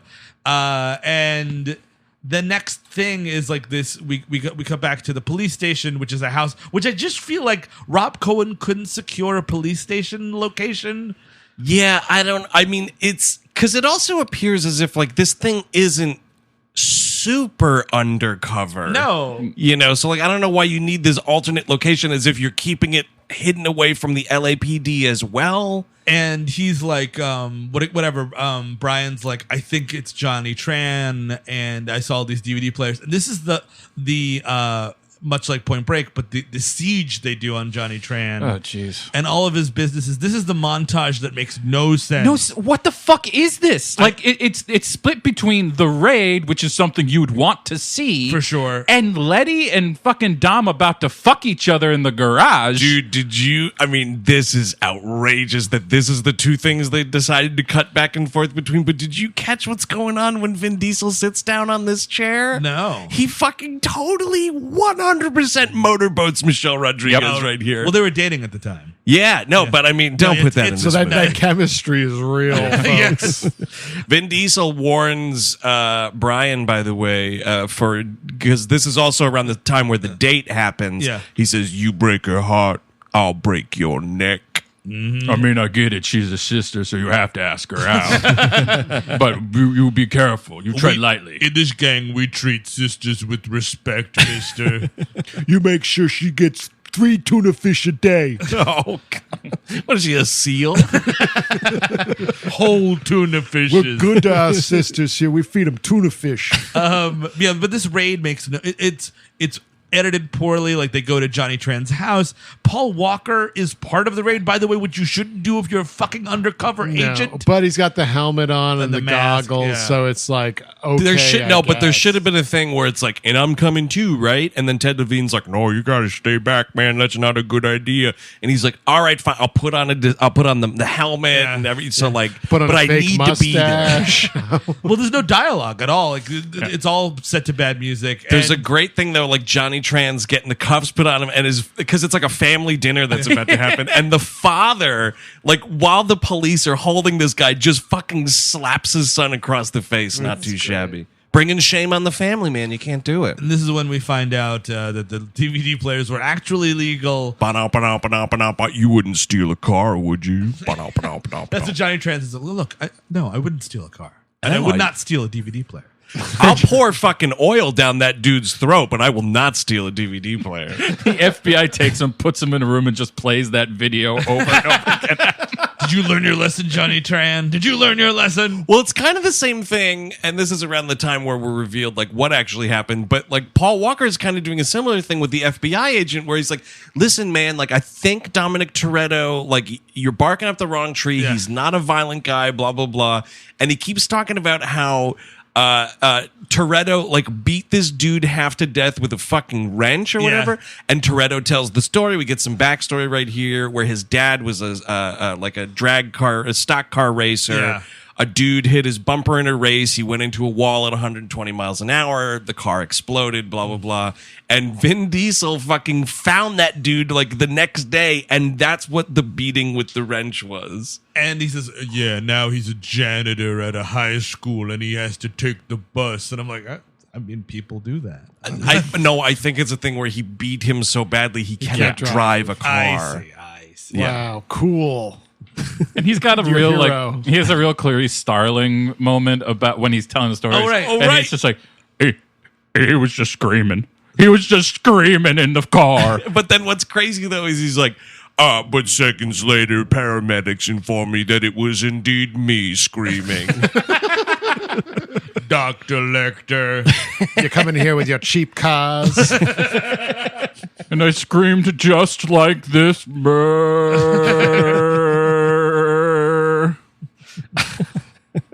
And this dinner date they have at this restaurant, this is again him being a fucking bad detective. He's like, all right, so tell me the history of the gang. How'd you guys all get together? Like, you know, the whole crime. Hold on a second. Recording, testing. Okay, go ahead. Turn tape over. Got a little tape on the chest. Oh, boy. Oh, that got a hair. Oh, boy. Oh, I have to say also that in that "This Is How My Dad Died" speech that he gives, this is where he first fucking says that he lives his life a quarter mile at a time. Yeah, that's another staple of the franchise.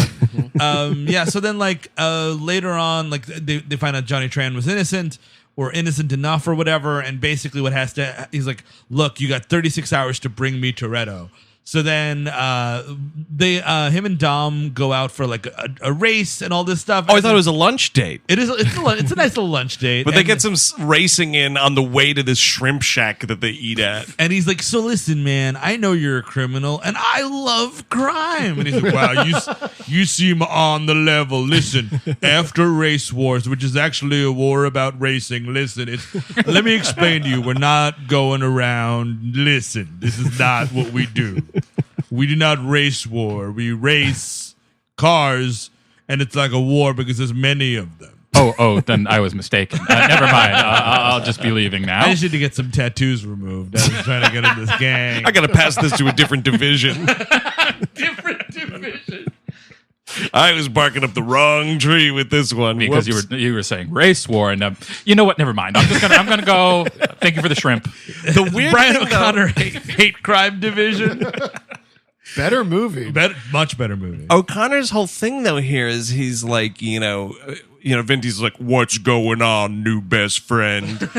And he's like, everybody has bad days. I have a bad day. All right, I want in on whatever you're doing. He's like, whatever do you mean? And he just fucking flat out says to him, he's like, I see all the money that you put into these cars. There's no way you can afford this by running a fucking weird David Lynch-esque truck stop diner that's and all, your little repair shop. That's all tuna fish money. It's very high demand. Frank Bruni's article helped. The Tuna King of South California. Yeah. It's true. California knows how to tuna. In the city of tuna. You can't get good tuna fish outside of L.A. That's the only place you can really get. It's the water. It's the mayonnaise that they have out there, dude. Whatever. So we finally see Race Wars. Well, the weird thing, this is my question about what happens, though, because Toretto's like, all right, you are clearly onto me and not a police officer at all. And he takes out a piece of paper and, like, slides it across the table, and Walker asks what it is. And he's like, this is the address to Race Wars. We'll see how you do Race Wars, and then you can be a criminal with us. And it's a weird, like, when you see this event Yeah. that has like actual hired like professional security, it's on this army base or whatever, like someone else could get the address to Race Wars. Like, why is he passing it like it's secret information? Well, yeah, it seems legal-ish. You know what I mean? It seems totally on the level. Yeah, There's a security detail working at Race Wars. Exactly. Anybody see who the security guard was? No. E. Honda. No. From the Steven D'Souza movie. Oh, okay. Not the actual video game character. That would be kind of weird. Although it's funny that you say that, though, Steve, and that apparently E. Honda is in this movie, because when we get to Race Wars and for the rest of the film after this, a lot of the score feels like Street Fighter music. Yes. So this is Race Wars. We see Letty doing some racing. She fucking wins. handedly fucking kicks this dude's ass. Oh no! E. Honda's hitting the cars! Oh my God, that makes so much sense. He's doing the hand thing to the car. I knew he was an insurance liability. Why'd we hire E. Honda? He hates cars, famously. He does this on all of his breaks. I hired him because I thought he was related to the Honda fortune. The car company. Oh, that's why E. Honda breaks cars in that game. Is like, fuck you, Ford. Yeah, Oh, totally. And Steve just did the hand motion in the studio, and it was incredibly accurate. Thank you. It was right. And maybe sometimes it's fuck you, Dad. Oh, yeah, dude. He's crying as he does it.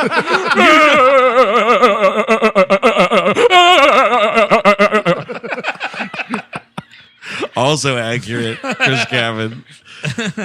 Jesse fucks up bad right here because they're like Letty wins. It's great. She gets $2,000 from this fucking idiot easily. Yeah, and then sure. Jesse's up and he's like, hey, Paul Walker, I'm doing just like you and I'm racing for my pink slip. Yeah. And then it's fucking Tran is the fucking, like, wouldn't you know that? Yeah. Like who you're going to race against? But also, I don't even understand this part because he's like, no, Jesse, man, no, that's your dad's car. When he gets out of prison, you're going to be in a lot of trouble. And maybe during the Jesse monologue, I missed that information. I don't think so, because I just watched it this morning Yes. before you guys came over, and I remember thinking, like, oh, some new information has come to light. Exactly. And this car is like, this fucking shitty Jetta that he has is like a prized possession. Tribune trivia alert. Did you see the thing about this? No. What happened to this car at No. IRL? E. Honda got to.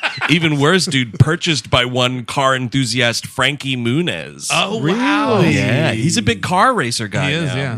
Yeah, because he couldn't get other work, right? He doesn't need other work. He's got bajillions Oh, from man. Malcolm in the Middle. He'll be the villain in Hobbs and Shaw too. Oh, Oh, my God, Yes, yes. That'd be please. great. Oh, I my would God. love to see like a 5 foot even villain.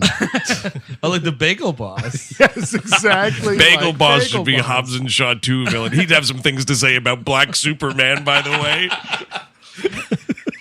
And being 5 foot tall on dating sites. Right. Yeah. So I don't know how he doesn't know that he's going up against Tran, and he's looking at the car and he's being presumptuous Yeah. about it. He's I like, guess he's the only tin- got a something Yeah. engine in it or whatever. Yeah. But I mean, isn't there like a sign-up sheet or a roster? Like, wouldn't you see, oh, fuck, I got paired with Tran? Exactly. Who's the best racer in the world. And he beats him easily. And then, like, This dude fucking skips town. he does. He just kind of bails. And then this is when, That's like, ballsy, man. Tran goes up to Vin Diesel. He's like, hey, man, one, that your buddy owes me a car. And two, I think you're narking on me to the cops. And that's when they... You don't say the word narc to Vin Diesel. Oh my! This is kind of the best part of the movie is Vin Diesel not having being called a narc and just starts pummeling this dude. And he beats the shit out of him. Not even E. Honda himself can fucking rip Vin Diesel off this guy. And right before this is when they go on a date, and Paul Walker does plow Jordana Brewster. Oh, that's plow. Excuse me. Well, no, I appreciate that Chris is using a car term. Yes. Oh, yeah, we do not have sex in this gang. We plow. We plow hard and we plow long. We get up at 4 o'clock in the morning to plow. Yeah, Oh, it's man. the only time it snows in Southern California is when they're plowing. Oh, Oh, man. looks like the Diesel gang's plowing again. Man. Toretto's plowing. Last night I had sex with this. What'd you do? I plowed a woman. No, you plowed a sister. Everybody's somebody's sister. That's all I'm saying. And this is the What about reason. only children? Shut up. And the fact that they've had sex is the reason he trusts her enough to be like, I'm a cop. Just flat out says it, I'm a cop. It's amazing. They've had sex like maybe once, maybe even twice. Let's assume that there was some off-screen Well, no. Wait a second. When the phone call happens, Paul Walker also hilariously living in the back room of Harry's auto body shop. Yeah. By the way, he gets a phone call from the FBI. This is where the guy tells him that the Tran raid is going down. Yes. And he's like, "Oh, okay," and hangs up the phone. And she sits up, like that's the reveal that they had sex. And then he's like, "Oh, nothing, wrong number," and they start getting down again. Yep. So it's definitely two with the potential of a first fuck at the house party. Very possible. So minimum of two plows in this movie. Which we're saying. He puts in his report to Ted Levine, I plowed her 3 times. 12:14 p.m. Wait, hold on. Plow. Is Toretto also fencing plows as well? Like snow plows? This is getting deep. Yes, This that's what's operation happening. goes all the way to the top. But whatever. He goes up to her and he's like, listen, your brother is going down no matter what. You got to tell me where he's going right now. And she's like, okay, I'm going... Guy I pretty much just met and fucked. I'm going to sell it my brother and literally all of my friends. Well, for no reason. But he kind of positions it as like, I'm the only one that can help him. Yeah. He's walking into this trap. No, you know what I say? Oh, am I being detained? Am I under arrest right now, sir? I would like to speak to a lawyer. Also, it's her best fucking tuna customer. Yeah, what the that's fuck true. is she going to do? The fucking business will go under. You got to do whatever he says. If we lose those tuna sales, the market will close. And that's one less business in Southern California. Listen, you got to get close to him. You know what I'm talking about. You got to let him plow you for the tuna. It's no longer going to be Toretto's. It's going to be Evictos. And whatever. So this is the last. No Question. one feels good about this heist, by the way. No, everybody's got a bad feeling. You're right. Just quick question. Just pause for a second because we mentioned how this is like, what do you call for dummies? Oh, a point break. Point break. Thank you. How does Lori Petty find out that he's an FBI agent? Is it a similar like, I'm an FBI agent? Yeah, but because she's not his sister, it doesn't really matter. But no, I'm just Yeah, talking about in the grand scheme of an undercover Yes. cop I kinda revealing don't their remember- identity I to the don't lady. remember that part of Point I Break. It's think been a he while. just does tell her at he just some kind of is like, point. hey, Right. listen. 'Cause they- she doesn't even like Patrick Swayze all that much in that movie. But they suggest that they had a history, like yeah, when she definitely meets did. him for the first time. I'm just saying, as far as like trying to track how Yes. much this movie is exactly just Point Break with Yeah. automobiles. That's true. That's the only thing. Could use James LaGrosse in this movie. I'll tell you that. Most movies could use some more James LaGrosse in them. Some Busey would help too. Oh, yeah. Oh man, Gary Busey, Fast and Furious 9 villain. Head of the That'd be FBI, Gary Busey. No, he's got to be a villain. Come on. Oh, but come on. I Wait, like. can it be both? I was a good guy until I fell off that motorcycle, and now I'm a villain. It re-scrambled my brains. I'm a fucking super soldier. You can call me White Superman. Yeah, I'm ready for race wars. Wait, what is it? What is You it? could call me White Power. Oh wait, And you could go along with the theme of like in Hobbs and Shaw, Idris Elba's like genetically modified or whatever. Maybe it's Gary Busey, head of the FBI. He's riding around on his motorcycle. He's fucking struck by lightning. Yeah. He becomes White Power. I'm ready for race wars, Captain. You know, I mean, like, I know we haven't seen the movie that we're doing this obviously because it's coming out this Friday.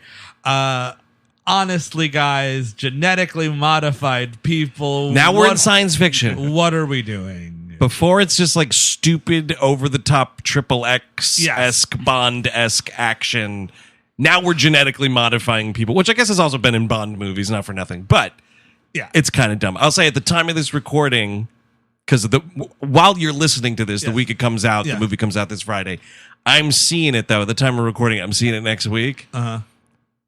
I'm kind of excited. Oh, come on. Because it looks like it could be the dumbest movie I've ever seen in my life. Well, you've already seen the movie. You saw the trailer. That's It's true. one of I the can't worst believe it. trailers I've ever seen. Cannot believe it. It's egregious. It's like 6 minutes long. It's got 3 acts and a fucking credit You're sequence. right. You're That's right. the fucking trailer's got a stinger scene. I was looking forward to Clifton Curtis being like a surprise. Yes. What's he going to do? No, he's the Rock's brother. He's very clearly the Rock's Out of brother. all the trailers I've seen for the Fast and Furious movies, because I've only seen the first 3 and the 8th, Yeah. Right. I'm like, that one does kind of look fun because those 2 actors. Yeah, they're fun. I like. That's I the like thing is Statham. that's why I wonder if you might like the back half of this franchise because I'm- they're just dumb as balls action movies. I'm going to catch up and watch them all in time for, what was it, Calvin and Hobbes? yes, that's exactly Okay, right. yeah. That's right. I'm playing a tiger. All right, Snowman, you're coming to life and you're telling me what to do. That's wow. Is it weird? Am I really talking or is it in your head, Calvin? Oh, and fucking The Rock wants to fuck his sister in that one too. Really? That's true. What's her Oh, name? Shaw's sister is a character He's in gonna the movie. fuck her. What the hell? Wow, sister fucking. That's what it's all about. It's about sister fucking, family, and tuna fish. And Coronis. You can't forget those Coronis, dude. Whatever. So like, this is the last heist.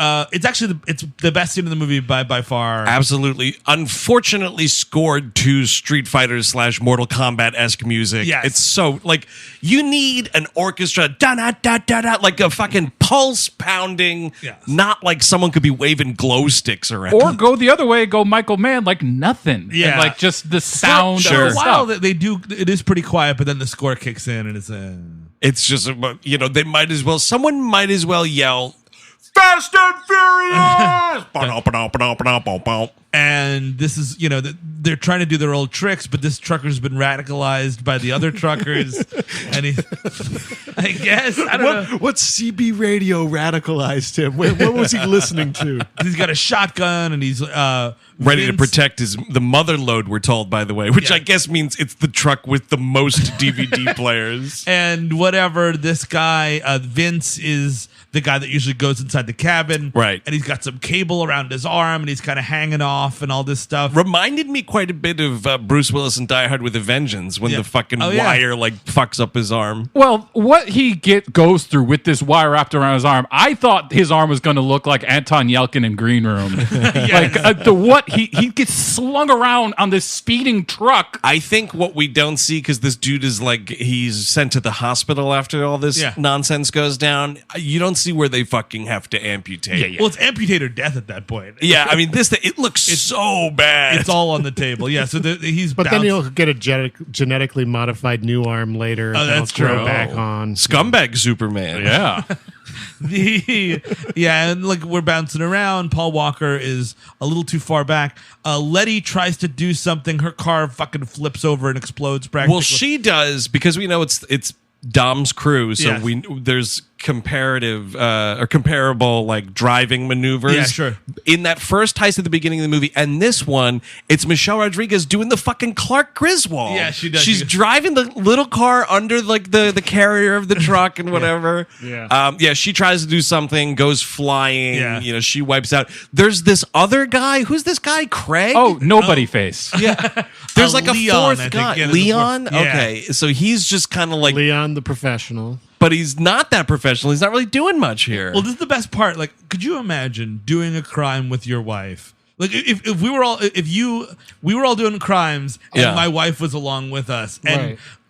Her car goes fucking flying, and then I send Eric to check on her. Like, it's gonna be a pretty awkward fucking evening because he's like, Leon, go check on Letty, see if she's okay. I'm gonna keep That's good. helping out. I wouldn't even send myself in that scenario. Well, I think it's a thing where it's like, look, when we're in the heist mode, Sure. we're just a team of heisters. I don't know. Yeah, you could say that after the fact. Yeah, but but when you're nursing a corona later, it's going to be a different story. Also, her car just flipped over 3 times. What was that, a bad ankle? That's about it, right? That's true. This is the Fast and Fury verse. She crawls out of the car pretty fast, Yeah. and then Leon or whatever is like, all right, we got to keep going. And Leon is like collecting the people that fall off, because like Vin Diesel gets like a flat tire at one point, so Yeah. he's got to fucking pick him up too. Brian does the thing. Brian Stuntman. Dude, this guy looks like fucking Matt Craven. And this whole plot, too, because now this guy's dangling off of this truck. You don't even know it, though. That's the crazy thing. And Paul Walker's big plan is like, all right, I'm going to get really close. I'm going to jump off of this car Right. onto that truck, And now we're both in trouble. Well, I think it's I'm going to untangle him or Because he whatever. can't get his arm unwrapped from this wire. Meanwhile, you see they keep cutting into the trucker, but it's like these extreme close-ups. Yeah. So it's just like shotgun shell being put in gun. Taking forever to load this shotgun. Get it together, trucker. I know. What kind of a trucker are you? You can't load a shotgun in 10 seconds. Stop the truck as At well. any time and then shoot this guy in the head if you want to. Right. Well, I think it's a thing where it's like if we stop, then they might like descend on the car, you know. Maybe he's also trying to like make some record. Make some good time, right? Yeah, he's got to you get know. to the way station. He's got to get before sundown. the vat of New England clam chowder across the country. Christ. We're going to steal all this clam chowder. The street value of this clam chowder is $4.3 million. And we're gonna white gold. We're going to cut it with some milk. Make it last longer. Make some more money. Yeah, it's the blackout joke from the first Smokey and the Bandit movie, but we're actually doing it. Or no, Cannonball Run, excuse me. Never saw any of those. Smoking the Bandit is excellent, and there's some good trucking in there. Okay. They're trying to they're like illegally running Coors, which you're not supposed to do. Back then, they didn't have distribution. I think I've seen all the Smokey in the Band. I've never seen Cannonball Run. Cannonball Run is fun. Smokey 1 is good, by the way. The rest of them are terrible, Really and bad, probably yeah. stay tuned. But I meant Cannonball Run when I was making that joke. And am I remembering the end of that movie right? Because it's like you did the Cannonball Run, and then they're like, now we got to get a thing of clam chowder to wherever. And he's like, don't remember. all right, got a next mission here. I don't remember, to be honest. I think it's that movie that's how it ends. And he's like, all right, back in the car. Somebody just drives up with like the auto pool truck but with clam chowder. I got to get this clam chowder to the old folks' home. And Only thing they'll eat. so this is when we all kind of Vince is safe for the moment. He's like Brian O'Connor and Brian and Vin Diesel are like tending to his wounds, and he uses his Nextel at this point. He's like, this is Officer Brian O'Connor calling in for a helicopter. We got a sick man here. And like Vin Diesel's like, the fuck you say? You can see it's actually some not half bad Vin Dieseling right here, because he's staring at him and he's like, his like lip is quivering. He's like, I want to fucking kill this man so bad, but I know he is also helping my friend. Yes. And then they kind of go back to Vin Diesel's house. Jesse, who's been out of this movie for an hour and you forgot why he left the movie, is like, hey guys. And then we do White Boys in the Hood for a second. Yeah. Yeah, because Tran comes around the corner on a motorcycle. They do a drive-by. This kid gets murdered. Yeah. And is like instantly forgotten about. Yes. Like he's just dead in Vin Diesel's front lawn. It's just a reason to get Jordana Brewster out of the action scene. So Yes. it's just Vin Diesel and Paul Walker versus the Tran cousins. Right. So there's a big chase, motorcycles v cars. Cars win. Yes. Every time. They kill both of them, right? Or Well, the one dude kind of drives off the road and falls, and Vin Diesel looks, and it's like the guy goes to get up, and he's like, oh, shell shock, and falls over, and Vin Diesel's like, good enough, I am pressed for time. and this is like the end of this movie wraps up bafflingly. They jump in front of a train at some point. Well, Paul Walker first murders Tran. Yeah. He shoots Tran, the motorcycle goes flying, the dude is dead. And then he looks back and he sees Vin Diesel, and Vin Diesel like takes off, and then Paul Walker chases him. And then this is there's a train thing coming up. They stop together at a red light, and Vin Diesel's like, Yeah, we used to race right here when I was in high school. It's exactly 100 yards to that stoplight, and I'm going for it. Well, I thought they were going full break here, where it was going to be like, I just want one more wave, man. And he's going to like get hit by a train, which would be kind of fucking awesome. I mean, it pretty much is this. They both make it. Yeah. You know, the train just misses them, kind of, but it is that like just one more drag. Yeah. Well, and that would have been funny if like he's like, oh, I just want one more, and then Paul Walker is left at the line, just revs his engine and screams. That'd be awesome. Whatever. Vin Diesel's car gets fucked up, and it's a serious car crash right here, actually. And again, this is what I'm talking about. Like, there's some nice stunt work here. We're crashing real cars. Yes, no CG. And Paul Walker's like, hey, man, I guess I still owe you a 10-second car. Oh, right. Yep. And he gives, and that's kind of, and like, he's like, you know what you're doing? He's like, yeah, I know what I'm doing. And interestingly enough, shockingly, some might say, somehow, that's the end of the movie. It's over. I couldn't fucking believe it. He drives off, and Brian O'Connor like looks at the cops, and that's it. Yeah, you can see like the sirens are coming. Anyone stick through the credits? I definitely did. There's a post-credit scene. Netflix wouldn't let me do that. I'm sorry. What do you Netflix, mean? They fucking changed screens on me, and I tried to go back. Yeah, You gotta just, go back. dude, you got to learn how to use your interface, man. They tried it with me, and I said, I don't think so. Yeah, it's very annoying because you just have that countdown. It's like in fucking 17 seconds, the fucking trailer for whatever the fuck is about to play. I couldn't believe it. The whole screen thing happened, and it was like in 6 seconds, the new Aziz Ansari special is coming. And I was like, what does one fucking have to do with the other? Nothing. So Bring me back to these exciting credits. So if you manage to finagle your remote enough to get back into Fast and the Furious, Yep. and you sit through the beautiful credit sequence with this soundtrack, which is top notch. And it's not just over credits, by the way. It's this bad soundtrack showing you clips from the entire film. Oh, really? Biggest credit pet peeve of mine. It's like, I was fucking there, credits. I saw it happen. The end. It's Vin Diesel, dude, in that car, driving around Mexico, saying, Baja. Oh, is it? Baja, Mexico. Right. yeah. It's still Mexico. No, I know. It's one of those, like, a title comes up specifically telling you. And he's all like, I'm free at last, quarter mile at a time, baby. Yeah, he just does the whole quarter mile at a time thing again. Well, he says it? Yes! I live Who's my he life a talking quarter. to? Himself. All the sisters of Mexico. The thrilled The audience sisteritas. members. Doritos. Good Lord. I like it. I got tuna fish for everyone. What do you Got it all mean in you my don't? trunk of my car. What do you mean you don't have tuna fish sandwiches here? The formula for tuna fish sandwich up here. It's up here in my brain. Up here. All right, that's it. A tuna fish quesadilla it is. Back in the States, we call this a patty melt.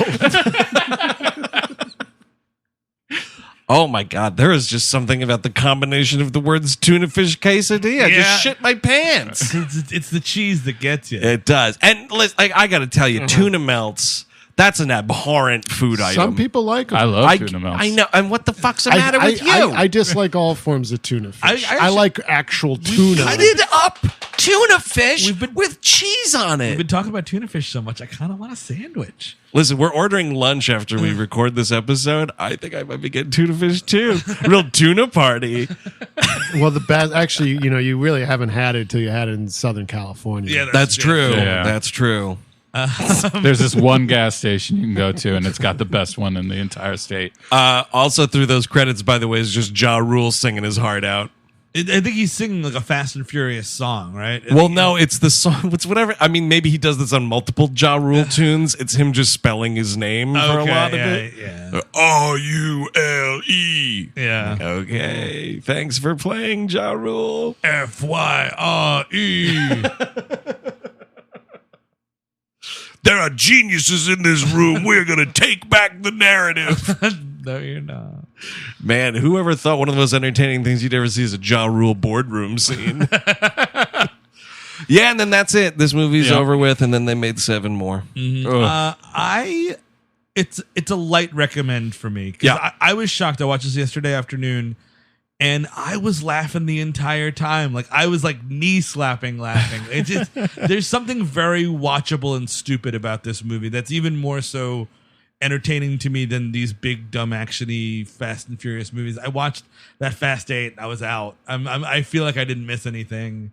It's because you don't have a foundation for how much of a family these characters are. I just don't like the car. And I also like that the cars just act like cars. They're not fucking on grappling hooks and flying from planes and driving onto boats. The physics makes any sense. It's a bad fucking movie, but it's kind of fun to watch. A light recommend. No, awful movie. I like when they get old. Like the 7th one is the only really good one to me because it is just a pure action movie. This more than anything is the one where it's more about family stuff and like you have to listen to all this shit. Like I give a shit about Jordana Brewster and Dominic Toretto's fucking relationship. It is exhausting. And also just like looking at it is a war crime.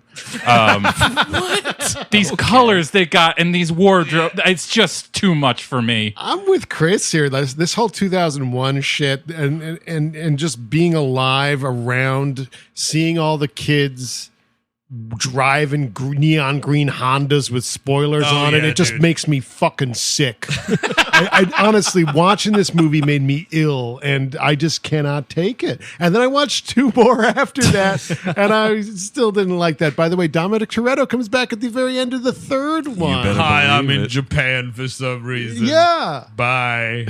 Are there sisters here too? I think he was picking up some tuna. Oh, yeah. That's true. I go straight to the source. No, I'm going to recommend this movie. It's a light rec only because I think the latter movies are better. I can watch stupid action. I just can. Right. I can zone out to it, whatever. I like the thing I will say is the latter movies, just due to the nature of what the stunts are, such as whatever that one is with the submarine and whatnot. Like, more computer goes into those shits. Yeah. But there's like actual stunt stuff here. It's pretty rad. I mean, the other movies do have some stunt stuff too. It's fucking stupid, but I will say I found it more watchable than the last time I tried to watch this movie. Several years ago, I did all the way through up till wherever they were at that point. I think there was only like 5 or 6 of these movies by that point. And they're dumb as shit, but I don't know. I'll watch them. It's a hangover thing. What they do in the first race and the first race only, I remembered it taking place throughout the entire film, is the whole, like, the camera's going into the fucking get out of town Nas tube, and they have, it's basically like when the car hits the nitrous, like, the fucking like warp drive visual effects that they have here. It's very dumb in that first race, but I don't know. I'll watch them, whatever. So it's not a hardcore like get out and see it, because also I'm sure everyone has seen this movie, but like I don't know, it's dumb. It's a recommend. One of your toleration recommendations. It's a toleration recommendation. That's absolutely. I will tolerate this. And that, my friends, is The Fast and the Furious from 2001, directed by noted scumbag Rob Cohen, and thus concludes season 9 proper of We Hate Movies. And I got to say, could you imagine 9 seasons of doing this? It's crazy. Outrageous. You know what? It never stops, just like the Fast and the Furious franchise. Well, we're actually on our Patreon. We've got a ton of great stuff. We got Forrest Gump, right? Rave reviews for our episode, not the movie. Well, that also unfortunately had rave reviews. We've got Independence Damon Terry live right now. Next month, we've got our National Treasure 2 Book of Secrets coming at you. That is an in-studio recording. All the Patreon content you know and love will continue in August. That's the thing. The free feed kind of goes on vacation a little bit, technically. Well, I mean, you're getting new stuff, but it's just live shows and whatnot. But that Patreon, man, brimming with in-studio content. But thus concludes, like I said, season 9 of We Hate Movies. Thus concludes the 2019 Summer Blockbuster Extravaganza. And as always, thank you for continuing to listen to this fucking show, man. It's a wild ride that, you know, the music never stops around here. But wild ride. Thank you for tuning in. Thank you for, you know, being an audience member. And if you're a Patreon subscriber, thank you for that as well. We greatly appreciate the support. Either way, now it's time to order some tuna fish, I feel. I'm getting hungry. It's lunchtime, man. So until next week, technically, but also, you know, until September, I'm Andrew Jupin. Steven Sadak. Tuna taco. Eric Sisterska. Take it easy.